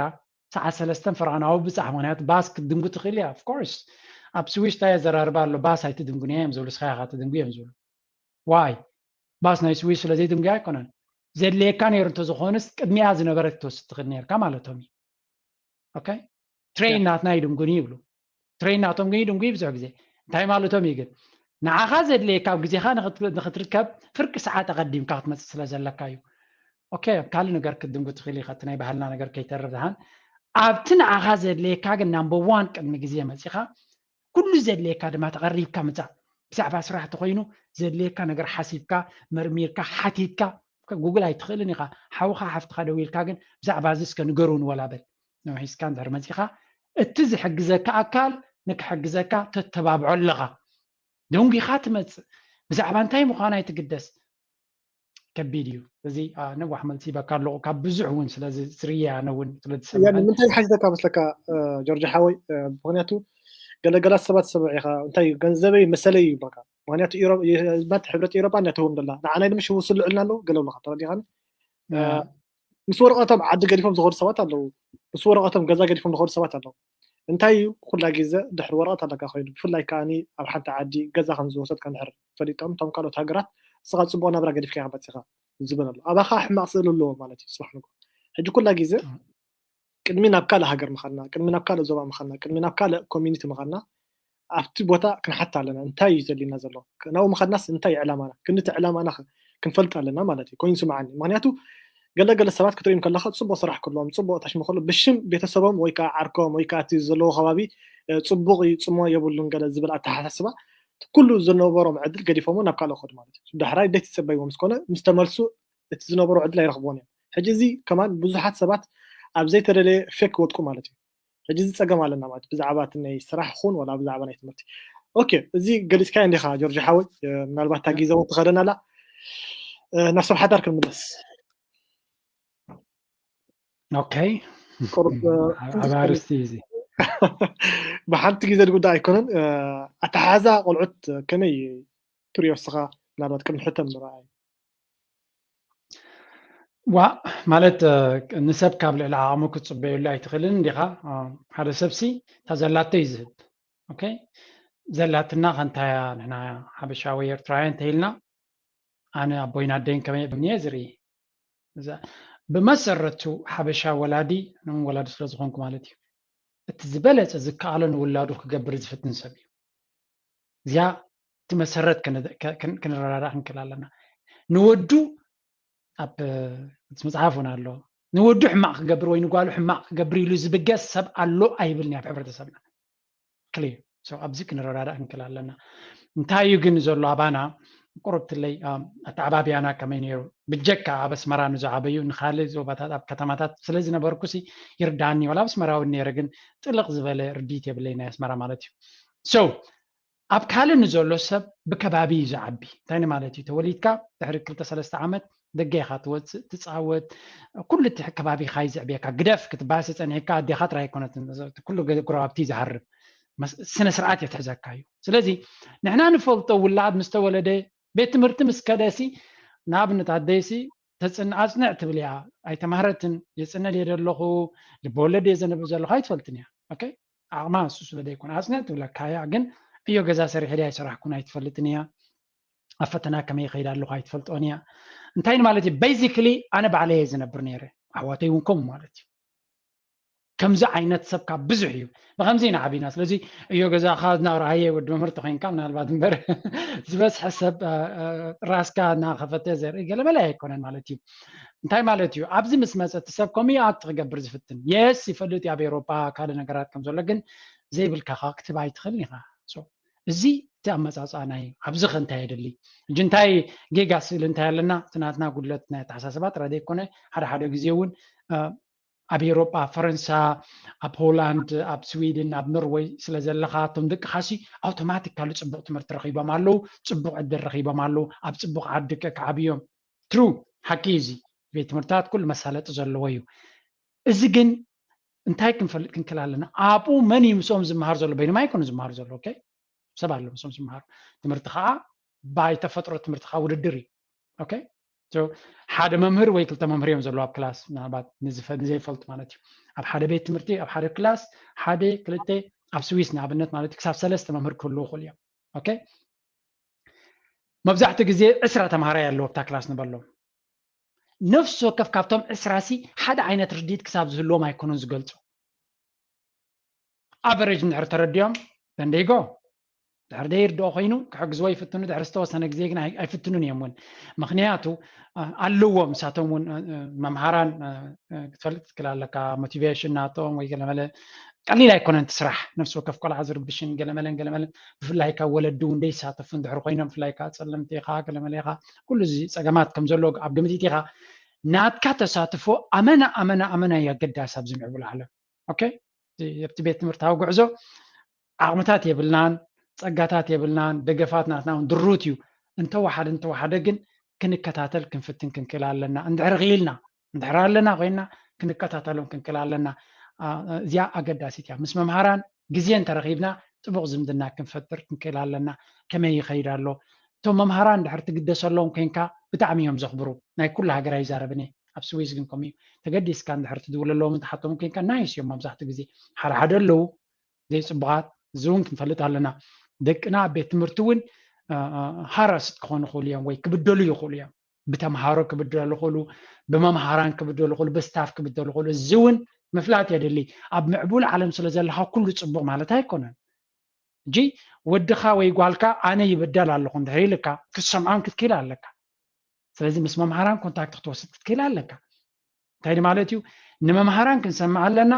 ንደቅና ክንሰማዕ ኣለና ኣሞንጎኻ መምዘኒታት ክንወስድ እንከላለና ካል እንታይ ኣሎ መምህር ወድኻ ሕማቅዩ ከምዚ ገብሪ ምዝበላካ እንታይ ትገብር ብዙሕ ሰብ ኣውቶማቲካሊ ንወደይ ይጸልይ ዝመምህር ዝትብል maybe not ምናልባት ከም ዓይነት ባህር ክህልዎ ኸሊ ወድኻ ይጓልካ እዚ ክትቀበሉን ክትክእል ኣለካ ወድኻ ናይ ኣምሮ ጸገም ኣለዎ ወይ ጓልካ ናይ ኣምሮ ጸገም ኣለዎ ዝሕልቲ ኣብ ትምህርቲ እንድሕሪሎምካ well that's not the end of the world ኣብ ዓለምና ዓበይቲ ለወጥቲ ዝሑላት እዮም ነይሮም ኣብ ትምህርቲ one example ሪቻርድ ብራንሰን ዝበሃል ሓደ ቢልዮነር ኣብ ናይ እንግሊዛዊ ቢልዮነር ኣብ ዝቐረባ ከማ ንጠፈር ከይዱ ዝመፀ እሱ ጸገም ናይ ኣምሮ ነይርዎ he was always slow ኣብ ትምህርቲ ሕማቕ ነይሩ okay luckily ዕድሉ ግን ወለዱ ንዑ ዝርድኡ ስለ ዝነበሩ ኮይኑ ይስማዓኒ ስለዚ ወድኻ ወይ ጓልካ ብትምህርቲ ዝሕል ምባል ናይ ተፈጥሮ ነገር እዩ ናባኻ ጥራይ ዘጋጥም ኣይኮነን እቲ ዝገደደናትና እንታይ እዩ ቁስልና ሓባእቲ ስለ ዝኾንና እዩ ደቅና ኮሚ ኢኮኖሚ artificially fake ካል ነገራት ምስ መምሃራን ተጻቦታት ትፈጥር ኪድና ብሕክምና ደገፍ ክትረክብ ትኽእል ኢኻ መድሃኒት ዘይብል ሕማም የለን ኣብዚ እዚ ዓበይ ጸገም እንታይ እዩ እቲ ብሕክምና ክወሃብ ዝኽእል ዘይ ሓካይም ክነስና ሌላ ሓካይም ስለ ንፈላሰፍ እኳ እዩ ኣብዚ ናይ ወለዲ ብፍላይ ብተደጋጋሚ ዝርዮ ጸገም እንተሎስ እዩ ዶክተር እዚ መድሃኒት ውሰድ ምስ በሎ እቲ ሰብ እንታይ ይኸው ኣይወስድኒ simply ኣነ ሕጂ ሓኪም ኣይኮንኩን ብዛዕባ ሕክምና ብዙሕ ክዛረብ ኣይክእልኒ ግን ኣብ ሂወት ገለ ነገር ክትኣምን ክትክእል ኣለካ ኣብ ኤርትራ ከማን መርፍእ ተዋጋእ ተኢሎም ንውጋ ነርና እቶም ዶክተርስ ብቅዓቶም ክንዝዮም ኣይኮኑን ስለዚ ኣብ ሓደ ዓዲ መፂኻ ሕክምና መፂኻ ሓኪም ውሰዶ ዝበለካ እንታ ሓመቓ ክትወስድ ክትክእል ኣለካ ወይ ኣይትኽእል ናብቲ ሕክምና ድሕሪ ኣብ ካልእ ታኣምን ኮይንካ ማለት እዩ ሶ ንደቅና ክሕገዙ ኣለዎም ክበሃል ከሎ ኣብቲ ክሕገዝ ዝግብኦ ቦታ ክንከይድ ኣለና ክንረዳዳእ ክንክእል ኣለና ዝሃቡና ሕክምናዊ ሓገዝ ድማ ክንገብሮ ኣለና ደቅና ሓንቲ ዓመት ንድሕሪት ክምለሱ ኣለዎ እንታይ ኢሎምና I'm okay with that it's okay ንተርፍ እኮ ነርና ናብ ትምህርቲ it's okay ሓንቲ ዓመት ተመሊስካ ንድሕሪት ምኻድ እንታይ ጸገም ኣሎ ወሸለ እንታይ ግን ወደይ ንድሕሪት ክምለስ የብሉን ኢልካ ኢጎ ሙሉእ ህይወቱ ኣብ ነፍሲ ወከፍ ክላስ ከይተረድኦ ክሓልፍ ጽባሕ ንጎ ህይወቱ ተበላሽወሉ ኣለኻ ስለምንታይ ወላ ክልተ ዓመት ንድሕሪት ደይምለስ ተረዲእዎ ኮንፊደንስ ተሰሚዕዎ ክቕፅል ከሎ ዝበለፀ እሱ ተሃዋቂ የለን ኣብ ትምህርቲ ኦኬ ወዲ 17 ዓመት ወዲኻ ሰዋት ኣነ ወዲ 25 ዓመት ኣብ ስዊስ ነይረ መብዛሕቶም ደቂ 18 ዓመት ኣብ ዝተወለዱ ዩኒቨርሲቲ ካኣትዉ ኣይክእሉን እዮም I did ደንጉየ መፅየ ኣነ but I did ምክንያቱ ደንጉየ ኣብቲ ገይ መፅየ ግን ብዙሓት ስዊሳውያን ኣብ ዝተወሊዶም ስድሮኦም ለይትን መዓልትን ይሕግዝዎም ነይሮም still they are just ኣብ ፅርግያ የፅርዩ ኣለዉ ኦኬ ካብኦም ንላዕሊ ኣለኹ ኣነ ደንጉየ መፅየ ቋንቋ ይፈልጥን ነይረ ብዙሕ ዝጎድለኒ ነይሩ እንታይ ማለት እዩ ደንጉኻ ስለ ዝመፀኻ ሂወት ኣውቶማቲካሊ ኣብቅዕ ማለት ኣይኮነን ወዲ 17 ዓመት ክውድእ ዝግብኦ ወዲ 20 ወላ ይወድእ ኖ ፕሮብለም ኣገዳሲ ንሱ ተሓጒሱ ክውድኣሉ ዝኽእል ነገር ክንፅዕር ኣለና ንሶም ተሓጒሶም ዝውድእሉ ንዕኦም ብዛዕባኻ ኣይኮነን እዚ ነገር ብዛዕባቶም ቆልዑ እዩ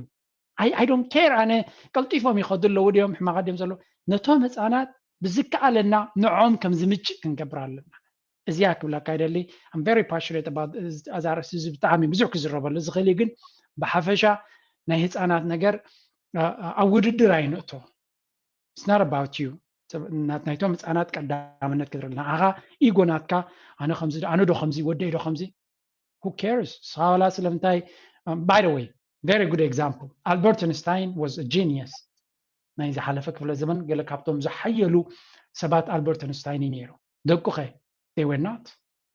simple as that ደቁ were just ደቁ ከም ዝነበሩ ሰብ አይፈልጥኒ why because they were nobody normal ተራ ሰብ እዮም ነይሮም in fact ብዙሕ ፀገማት ነይሮም so ታይነ ማለት ክንዲ ምንታይ በልዒኻ ወይ በልዓይ ክስኺ ደቅኻ ከማኸ ይኮኑ ኾልዮም it's okay ህይወትኩም እያ ኣምላኽ ግድን ንስኻ ከም ስለ ዝኾንካ ከምኹን ማለት ኣይኮን so እዚኣ ኣብ ግምት እቲና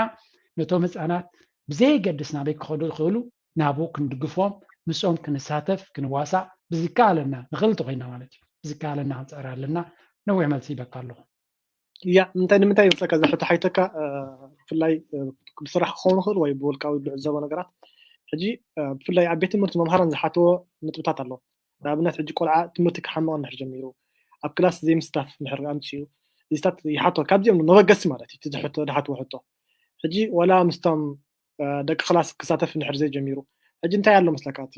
ሕብረተሰብና ናይ ዓድናቶም ብፍላይ ቆልዑት ጎቢዞም ዝመፁ ደቂ 7 8 ስጋው 10 ገለ ዘለዉ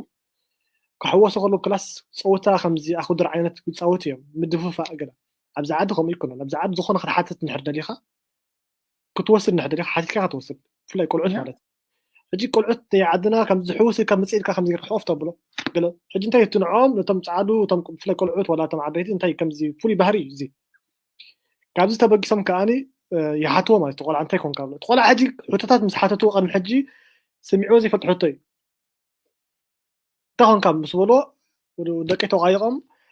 ولدي كم زجيرمني ولدي كم زخينه ولدي تغايقمني مت حجي انت خوينه شعو اتحزن يقولعت حماقي تباحيلو ناب ولد مصراي مت مالتي نبوخو نخل ندخو نخل يوري وانت قبرو مو بخا ابوي ندي هرما وكا عدي كم زيرات تغايقون بي زيتات نعي ستريس قبر لي يالو تباحيلو شعو ناب زيت ريري غدايات مات حجي نحنا خنتنقق زلنا كل غيزه نقولعتنا انتي نبل فلاي مسبح لي تحزنا دي بسنا هيمان تحزنا قولعتنا نبلهم نغرات مستي كلاس تمرت زمهرو مرة تتصراري كخون يبلد معناتو نحر أنصار كينو وتم قلعت حنقولهم مرة إذا دخموا مالتي yeah زي تاتونا له I think تي ناي ترى ولدي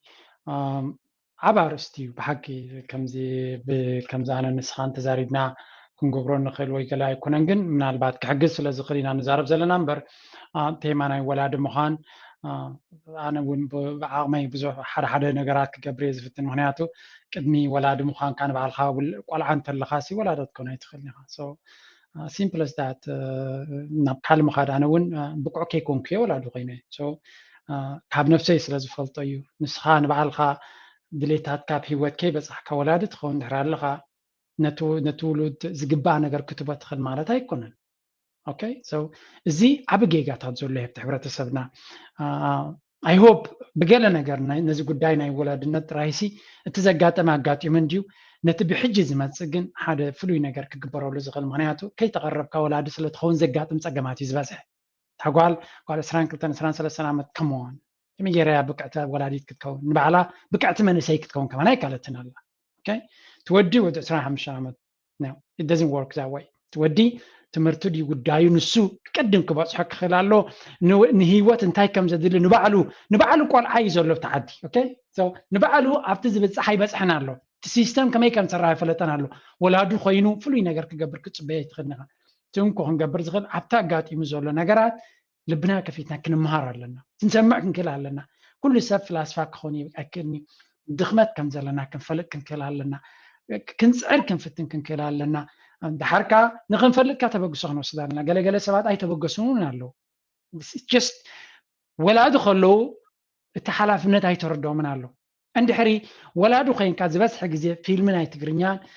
درفنا أي تقرنيان ناس معك تحلف لها you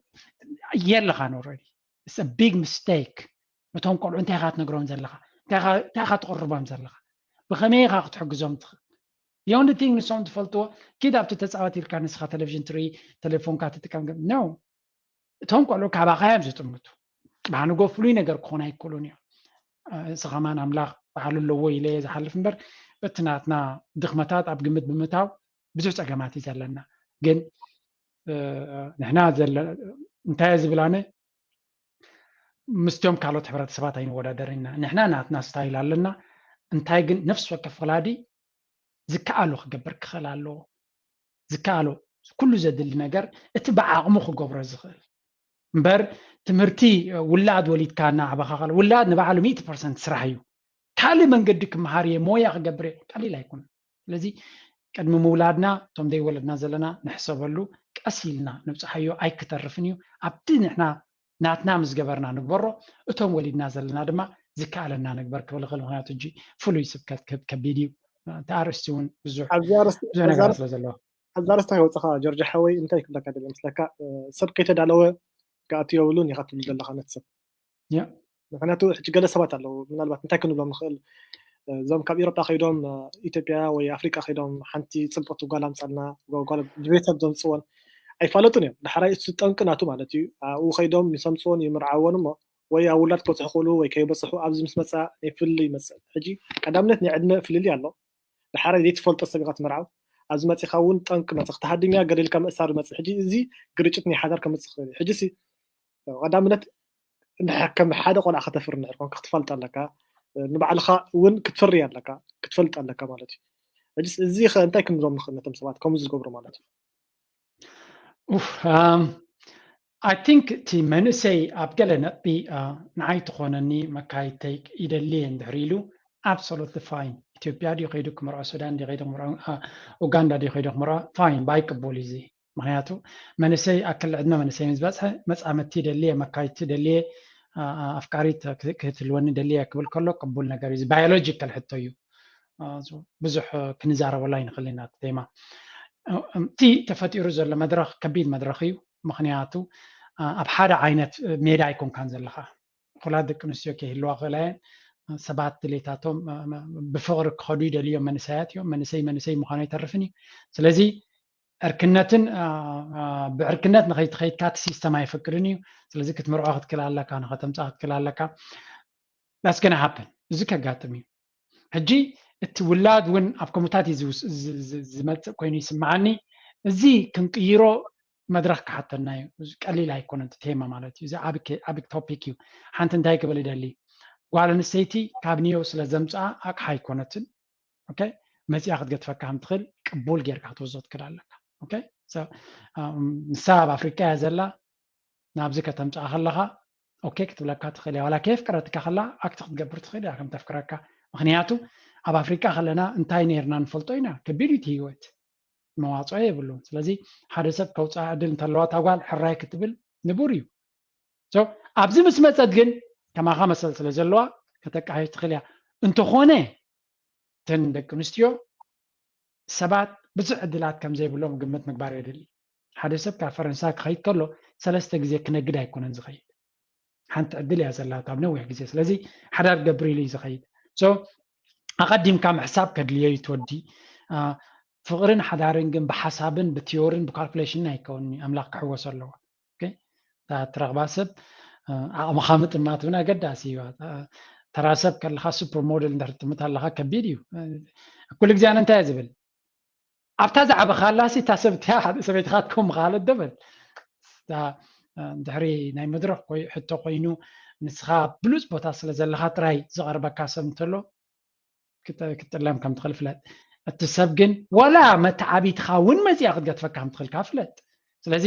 እዚ ከጋጥም ከም ዝኽእል እንተጋጢሙ ክትቅበሎ እዩ ዘለካ ከም ወዲ ወይ ከም ጓል ኣብዚ ከም ዘለካ ማለት እዩ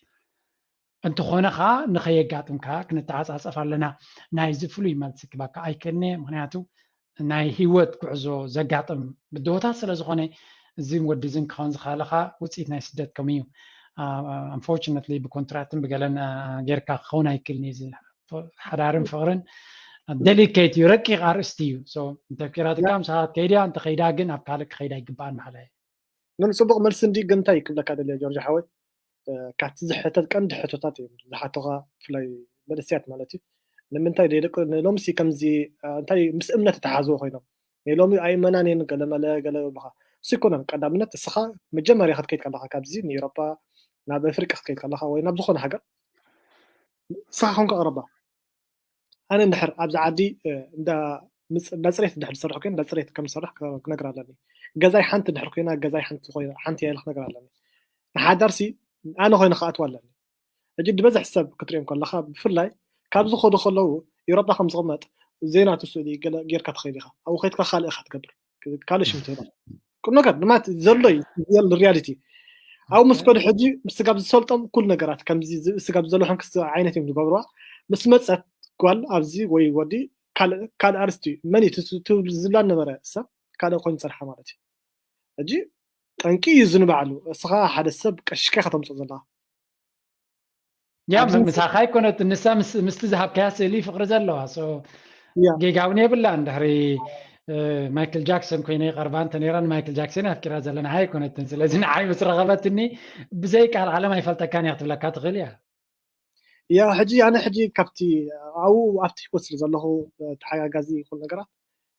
يسمعكاي معناتو بس انقلص خون كم زراب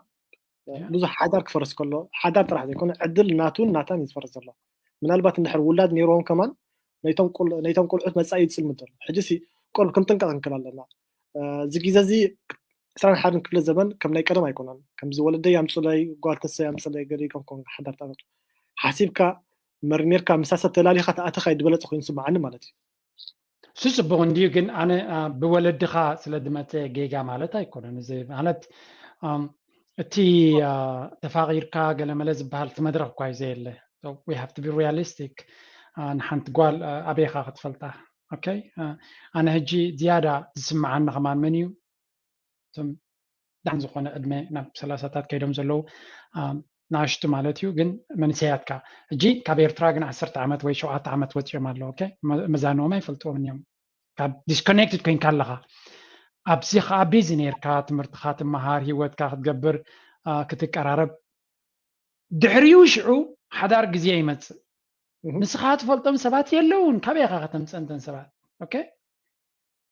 so the only thing is a Facebook search ناغبركا دليغا ويدما توم زفلطو سبات تويا سبات ولا بيرتراون كوخن لا خلناكو كل غزي يكونان بعلنا بكودنا نتي قليل كاكون كان سبي زل عليك حتى اذا خستو حفت خستو كازي خسته ما حزا خسته ليلا بهميز فتر حج قرب تلي في اللي بوتا سلازلو حوخا ودكوها هي كم زي عين السبال لا يبلاكا ليلا بهميز فتر التصبون تجيجا جن عبي كل خل مسلكا عبير ترى مستل على خايا دحر كل تور حيس ترى خايت سددنيها اوكي زيت ويغا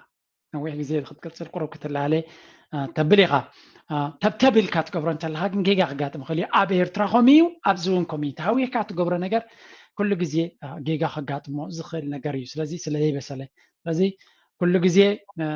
نتعاقل قالوا نعيكم ودي كم زي مثلا مالتي نحن تقال بفقر كتب من أنت زي كيلكا بحدار غير كحتن سفتو زي خات فتن أوكي زي أبي ولا يري أبي ترات ودي نتقال حتيتم بند هرلا توب استراخو للي ما تسمعت نتوم صدرا كيتكا تصنوتات وسيخ نتقال كترغبات فتن مالتي إذا أبزونا العجي عندك نشز زول عليه الله بزي فقادن مسدران يردادو مسحواتن يردادو سلازي قدن كتوصل لك قدن حراك تولي لك تعوي سبيب لوان اوكي انا والدون كود ليتات اللوني الراي اب حمام مدرس لزلوا صاغي كاخت توان تخليغا سو ناب سويسرلاند ناب سويدن ناب نروي ناب امريكا مسكداغن guess what مدو مسالي زلوان كبهان لعلون so at that point قدي فاتنيل كامكساس جيغا خويني سمعني بمسرتونكو ميت خاميتي بدليتا انت دايما يعني را اب صقيا بترخبلو ايطعمنني كتبلسي قدمونكم يعني راسو اجي انتايو نتندقنستيو كم سيطاناويان فطرت غيركا طراي مغرب አለው በተሐደ ተኻለካ ተወድኸ ክሳክንዱዲ መልአኽ ዘሎ በተኻለ ድማ አነ ዘሐዝነሉ ጉዳይ ማለት እዩ አዝዮም ጥዑያት አዝየን ጥዑያትን ኢሎም ሓዳር ዝገብሩለን ካሎ that breaks my heart ምክንያቱ ካብ ልቦም ንሓዳር ቅሩባት እዮም ነይሮም ዞም ሰባዚያቶም ብዙ ነገራት ጽቦ ነገር ቀሪቦም እዮም ዝመጹ unfortunately ሕማቅ አጋጣሚ የጋጥሞም ዝሕዝን ክፋል ዞም ሰባዚያቶም ካልኣይ ግዜ ንኽብገሱውን ብዙሕ ኤነርጂ የብሎም እዚኦም እዮም ካ ዝብደሉ ኣብ ህይወት እዚ ብጣዕሚ የሕዝነኒ ንዓይ ማለት ትፈልጦም ኢኻ እዚኦም ጥዑያት ንህይወት ብኩሉ ዝቃለሱ ዝከኣሎም ዝገብሩ ንሓዳር ካብ ሙሉእ ልቦም ዝደልይዎ ማለት እዚኦም ሰባዚያቶም ክቁፀዩ ከለዉ ሪዛልት ናት ሕማቅ ስለዚ ኣብ ከምዚ ተንደቅንስዮ ክልብ ማ ክኸላ ኣለዎን ወላ أبحسهم نبراي هلوا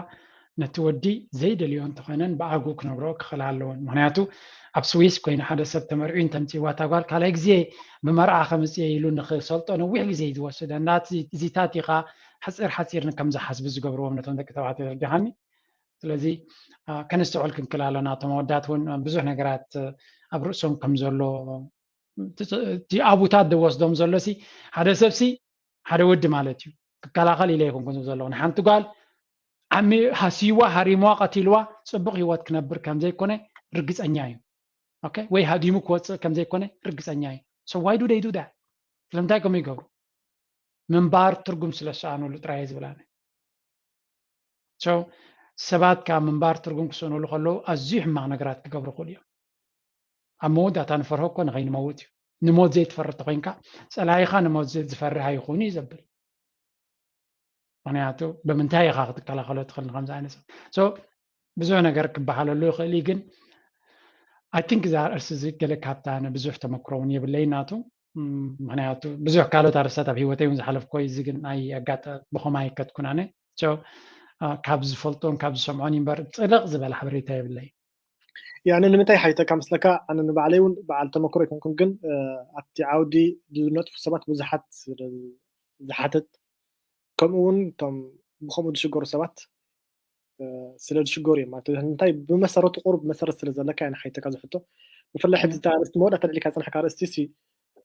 ኣገዳሲት ኮይና ትስምዓኒ ማለት እዩ መብርህ ንክህቦም ገሊኦም ሰባት እዚ ኩሉ ከጋጥሞም ይኽእል እዩ ማለት ስጋብ 30,000 40,000 ክኸፍሉ ይኽእሉ እዮም ናይ መርዓ 15,000 10,000 ክኸፍሉ ይኽእሉ እዮም ብድሕሪኡ እውን ቀለም ናይ ተጓል ናይ ሓዳር ናይ ኩሉ ዝገበሮ ሒዝታት ይረኣዮም እዩ ከምዚ ዝበልካዮ እውን ምስ ከደት ፅባሕ ንግሆ ዓመት 2 ዓመት ምፅበያ ኣሎ ብዙሕ ነገራት ኣሎ ሕጂ ተስፋ ክቆርፀካ ክእል ግን ኩሉ ስጋብ ወላ 500,000 ይወድእ ትገንዘብ ሂወት ክን ናይ ጓል ሰብ ኣይመፅእን እቱ ታጓል ሰብ ጓል ምዃን ኣይተርፋን ፅባሕ ንግሆ ከምቲ ስኻ ንውላትካ ተሓስባ ዘለኻ ኣደ ደቅኻ ተሓስባ ዘለኻ ሰባት እውን ይዕብዮም እዮም ወለድ ኣለዋ ሓፍትኻ ከም ምዃናስ ክትሓስበላ ትክእል ኣለካ ኣይትሰማምዓኻን ብሕጊ ምክንያት ከተርክበሉ ትኽእል ኢኻ ተደቂልካ ብወለዲ ብካልእ ነገራት ክትገብር ትኽእል ኢኻ እዚ ኮይኑ ይስማዓኒ ምክንያቱ ንሰምዕ ኢና ኣብዚ ሰዓት እዚ ብፍላይ ገሊኦም ቀቲሎሞን ሃሪሞም ካራዶ ገለገለ ትብል ኢኻ እንታይ እዚ ኩሉ ዘምፅኦ መሰልካ ስለዘይትፈልጥ ጉቡኻ ስለዘይትፈልጥ ማለት እዩ ጓል ኮይታ ጓል ትመፅእ ወዲ ኸይዱ ወዲ ክመፅእ ክእል ግን ኩላ ግዜ እንታይ ንሕናስ ክትሓላለኽ ክንክእል ኣለና ኮይኑ ይስማዓኒ ማለት እዩ ያ እዚ ትዘረባ ወላ ሓንቲ ትውሰኸሉ የብሉን ኣምላኽ ንዓኻ ዝበለሉ ስለዚ ሓደ ግዜ እንታይ ኢና ንብል ወላ ብሂወትና ተመሊስና ንራእዮ ብዙሕ ነገራት ኣብታ ግዜኦም ክንስኖም ከለና መወዳእታ ዓለም ይመስለና ነይሩ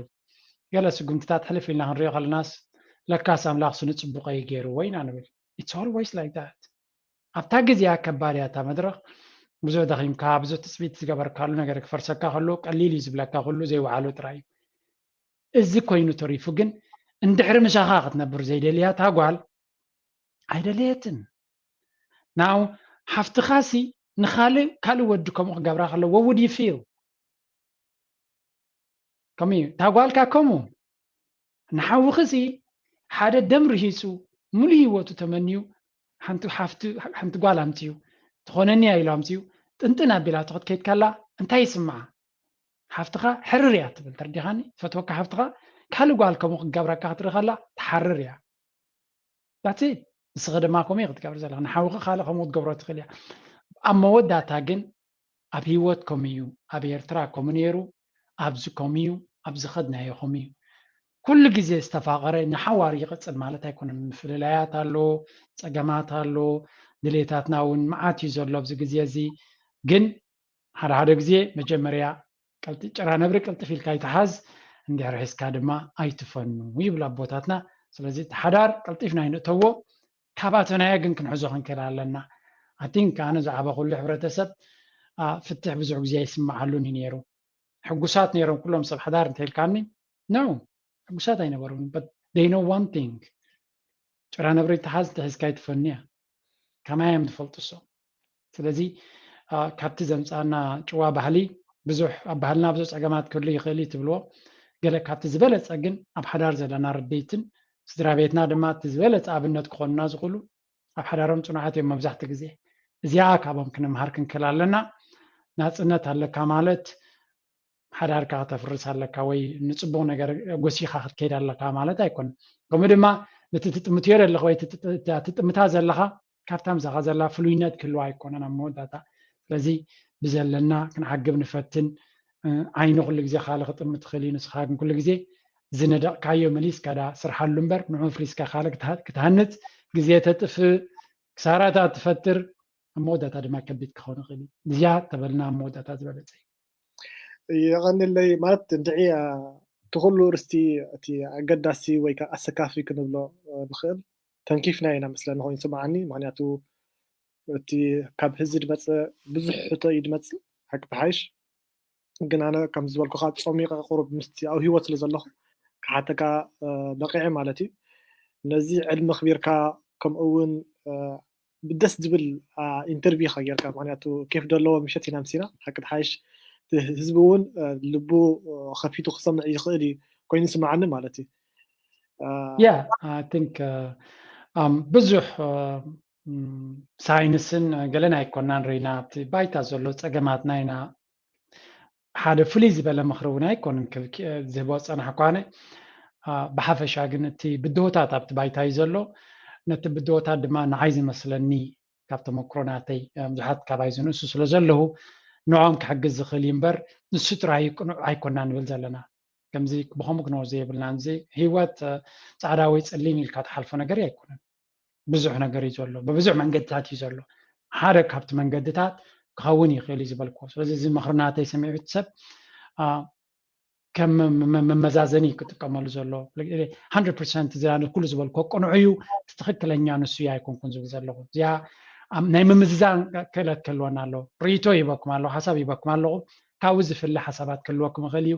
ዝዕረ ነገራት ክህሉ ይኽእል እዩ ብናትኩም ኣጠማምታ ዘይቅኑዕ ክኸውን ይኽእል እዩ ስቲል ናተይ ድመስለኒ እዩ ግን ናይ ካልኦት ሰባት ምስ ወሰድና ልክዕ ከምዚ እቲ ሂወት ኣይኮንኩን ዝብለኩም ዘለኹ ከምዚ እውን ኣሎ እዩ ከምዚ እውን ክኽየድ ይኽእል ኢና ንብል ዘለና ኦፕሽንስ ኢና ንፈጥር ዘለና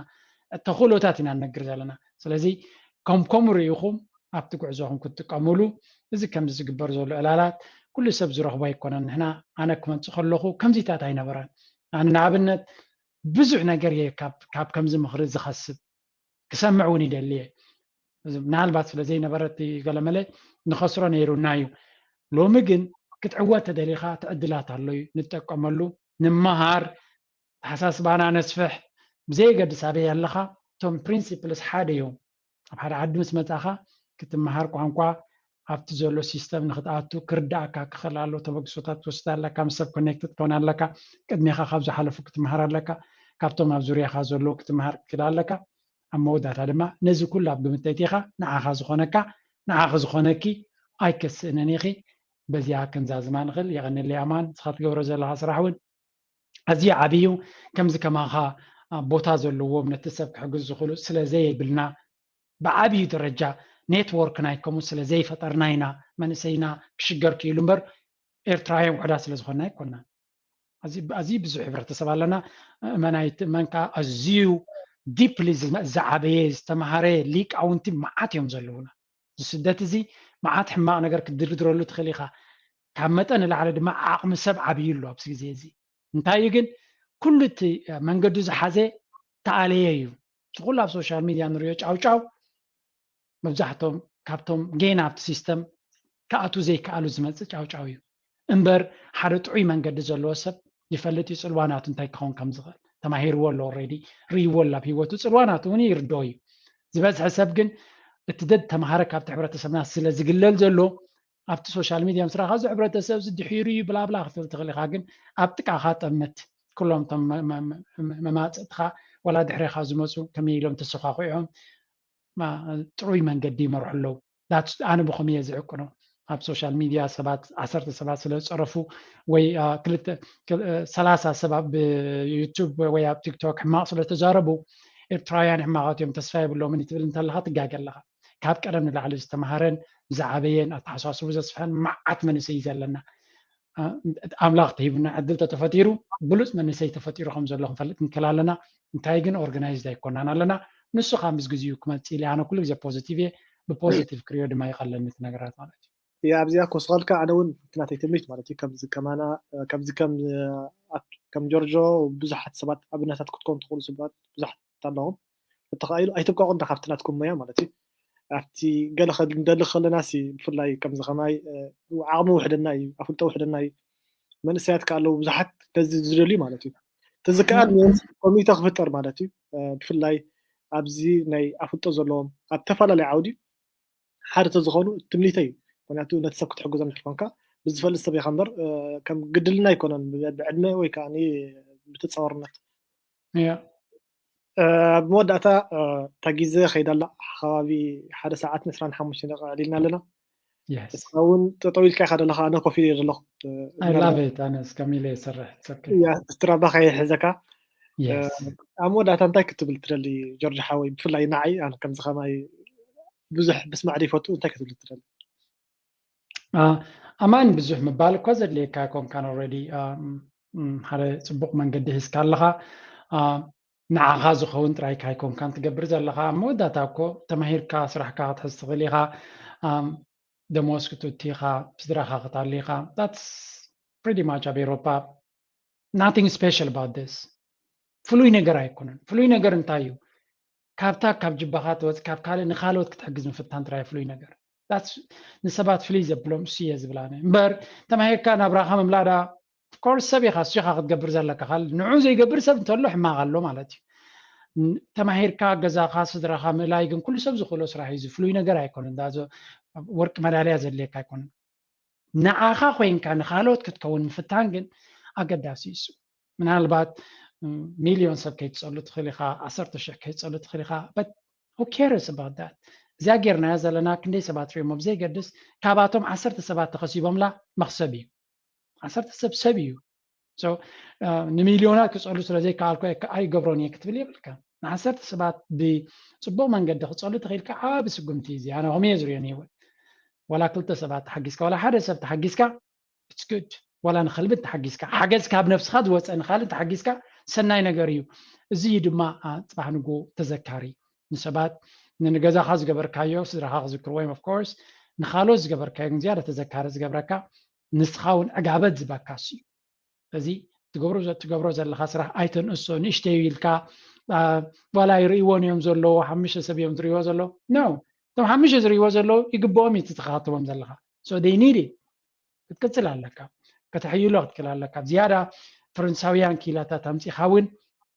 ነቲ ኩነታት ናትና ክትርድኦም ክትክእል ኣለካ ኣብዚ ላይፍ መፂኦም ክዛረቡ ከለዉ ካቶም ትሰምዑ ዘለኹም ሪስፔክትፉል ሃንድል ክትገብሩ ኣለኩም ንኻልኦት ሕብረተሰብ ስኢልካ ብፀርፊ ዘይኮነስ ብፅቡቅ ከነኽብር ክንክእል ኣለና ኣኽበርትን ዲና ኣብ ሶሻል ሚድያ ኢና ካልባህር ዘለና እምበር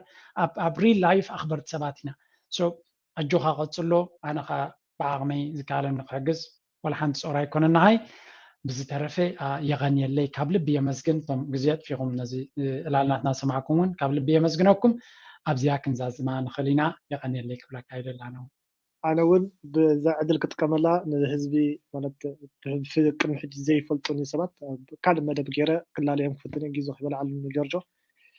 ነዚ ዕድል ሂብኩም እውን ግዜኹም ወፊኹም ክሰምዑና ዘብሰኹም ብጣዕሚ ካብ ልቢ ብሽመይን ብሽም ጀርጆን ብሽም ዝትካልን ኣኽስቢ ክሳምደኻ ስፓስ ፒሲኮሶሲያል ናይ ስነ ኣእምሮን ስነ ልቦናን ተሓጋገዝቲ እዮም ከበዝግነኩም ይደሊ ማለት እዩ ኣብ ቀጻሊ ያራኸበና ብጣዕሚ ሰላም ዘሎ ምሸት ኣምሲና የቐንየለይ ኣቶ ጀርጆ Thank you very much. Ciao, Sasanayo. Sasanayo, ciao.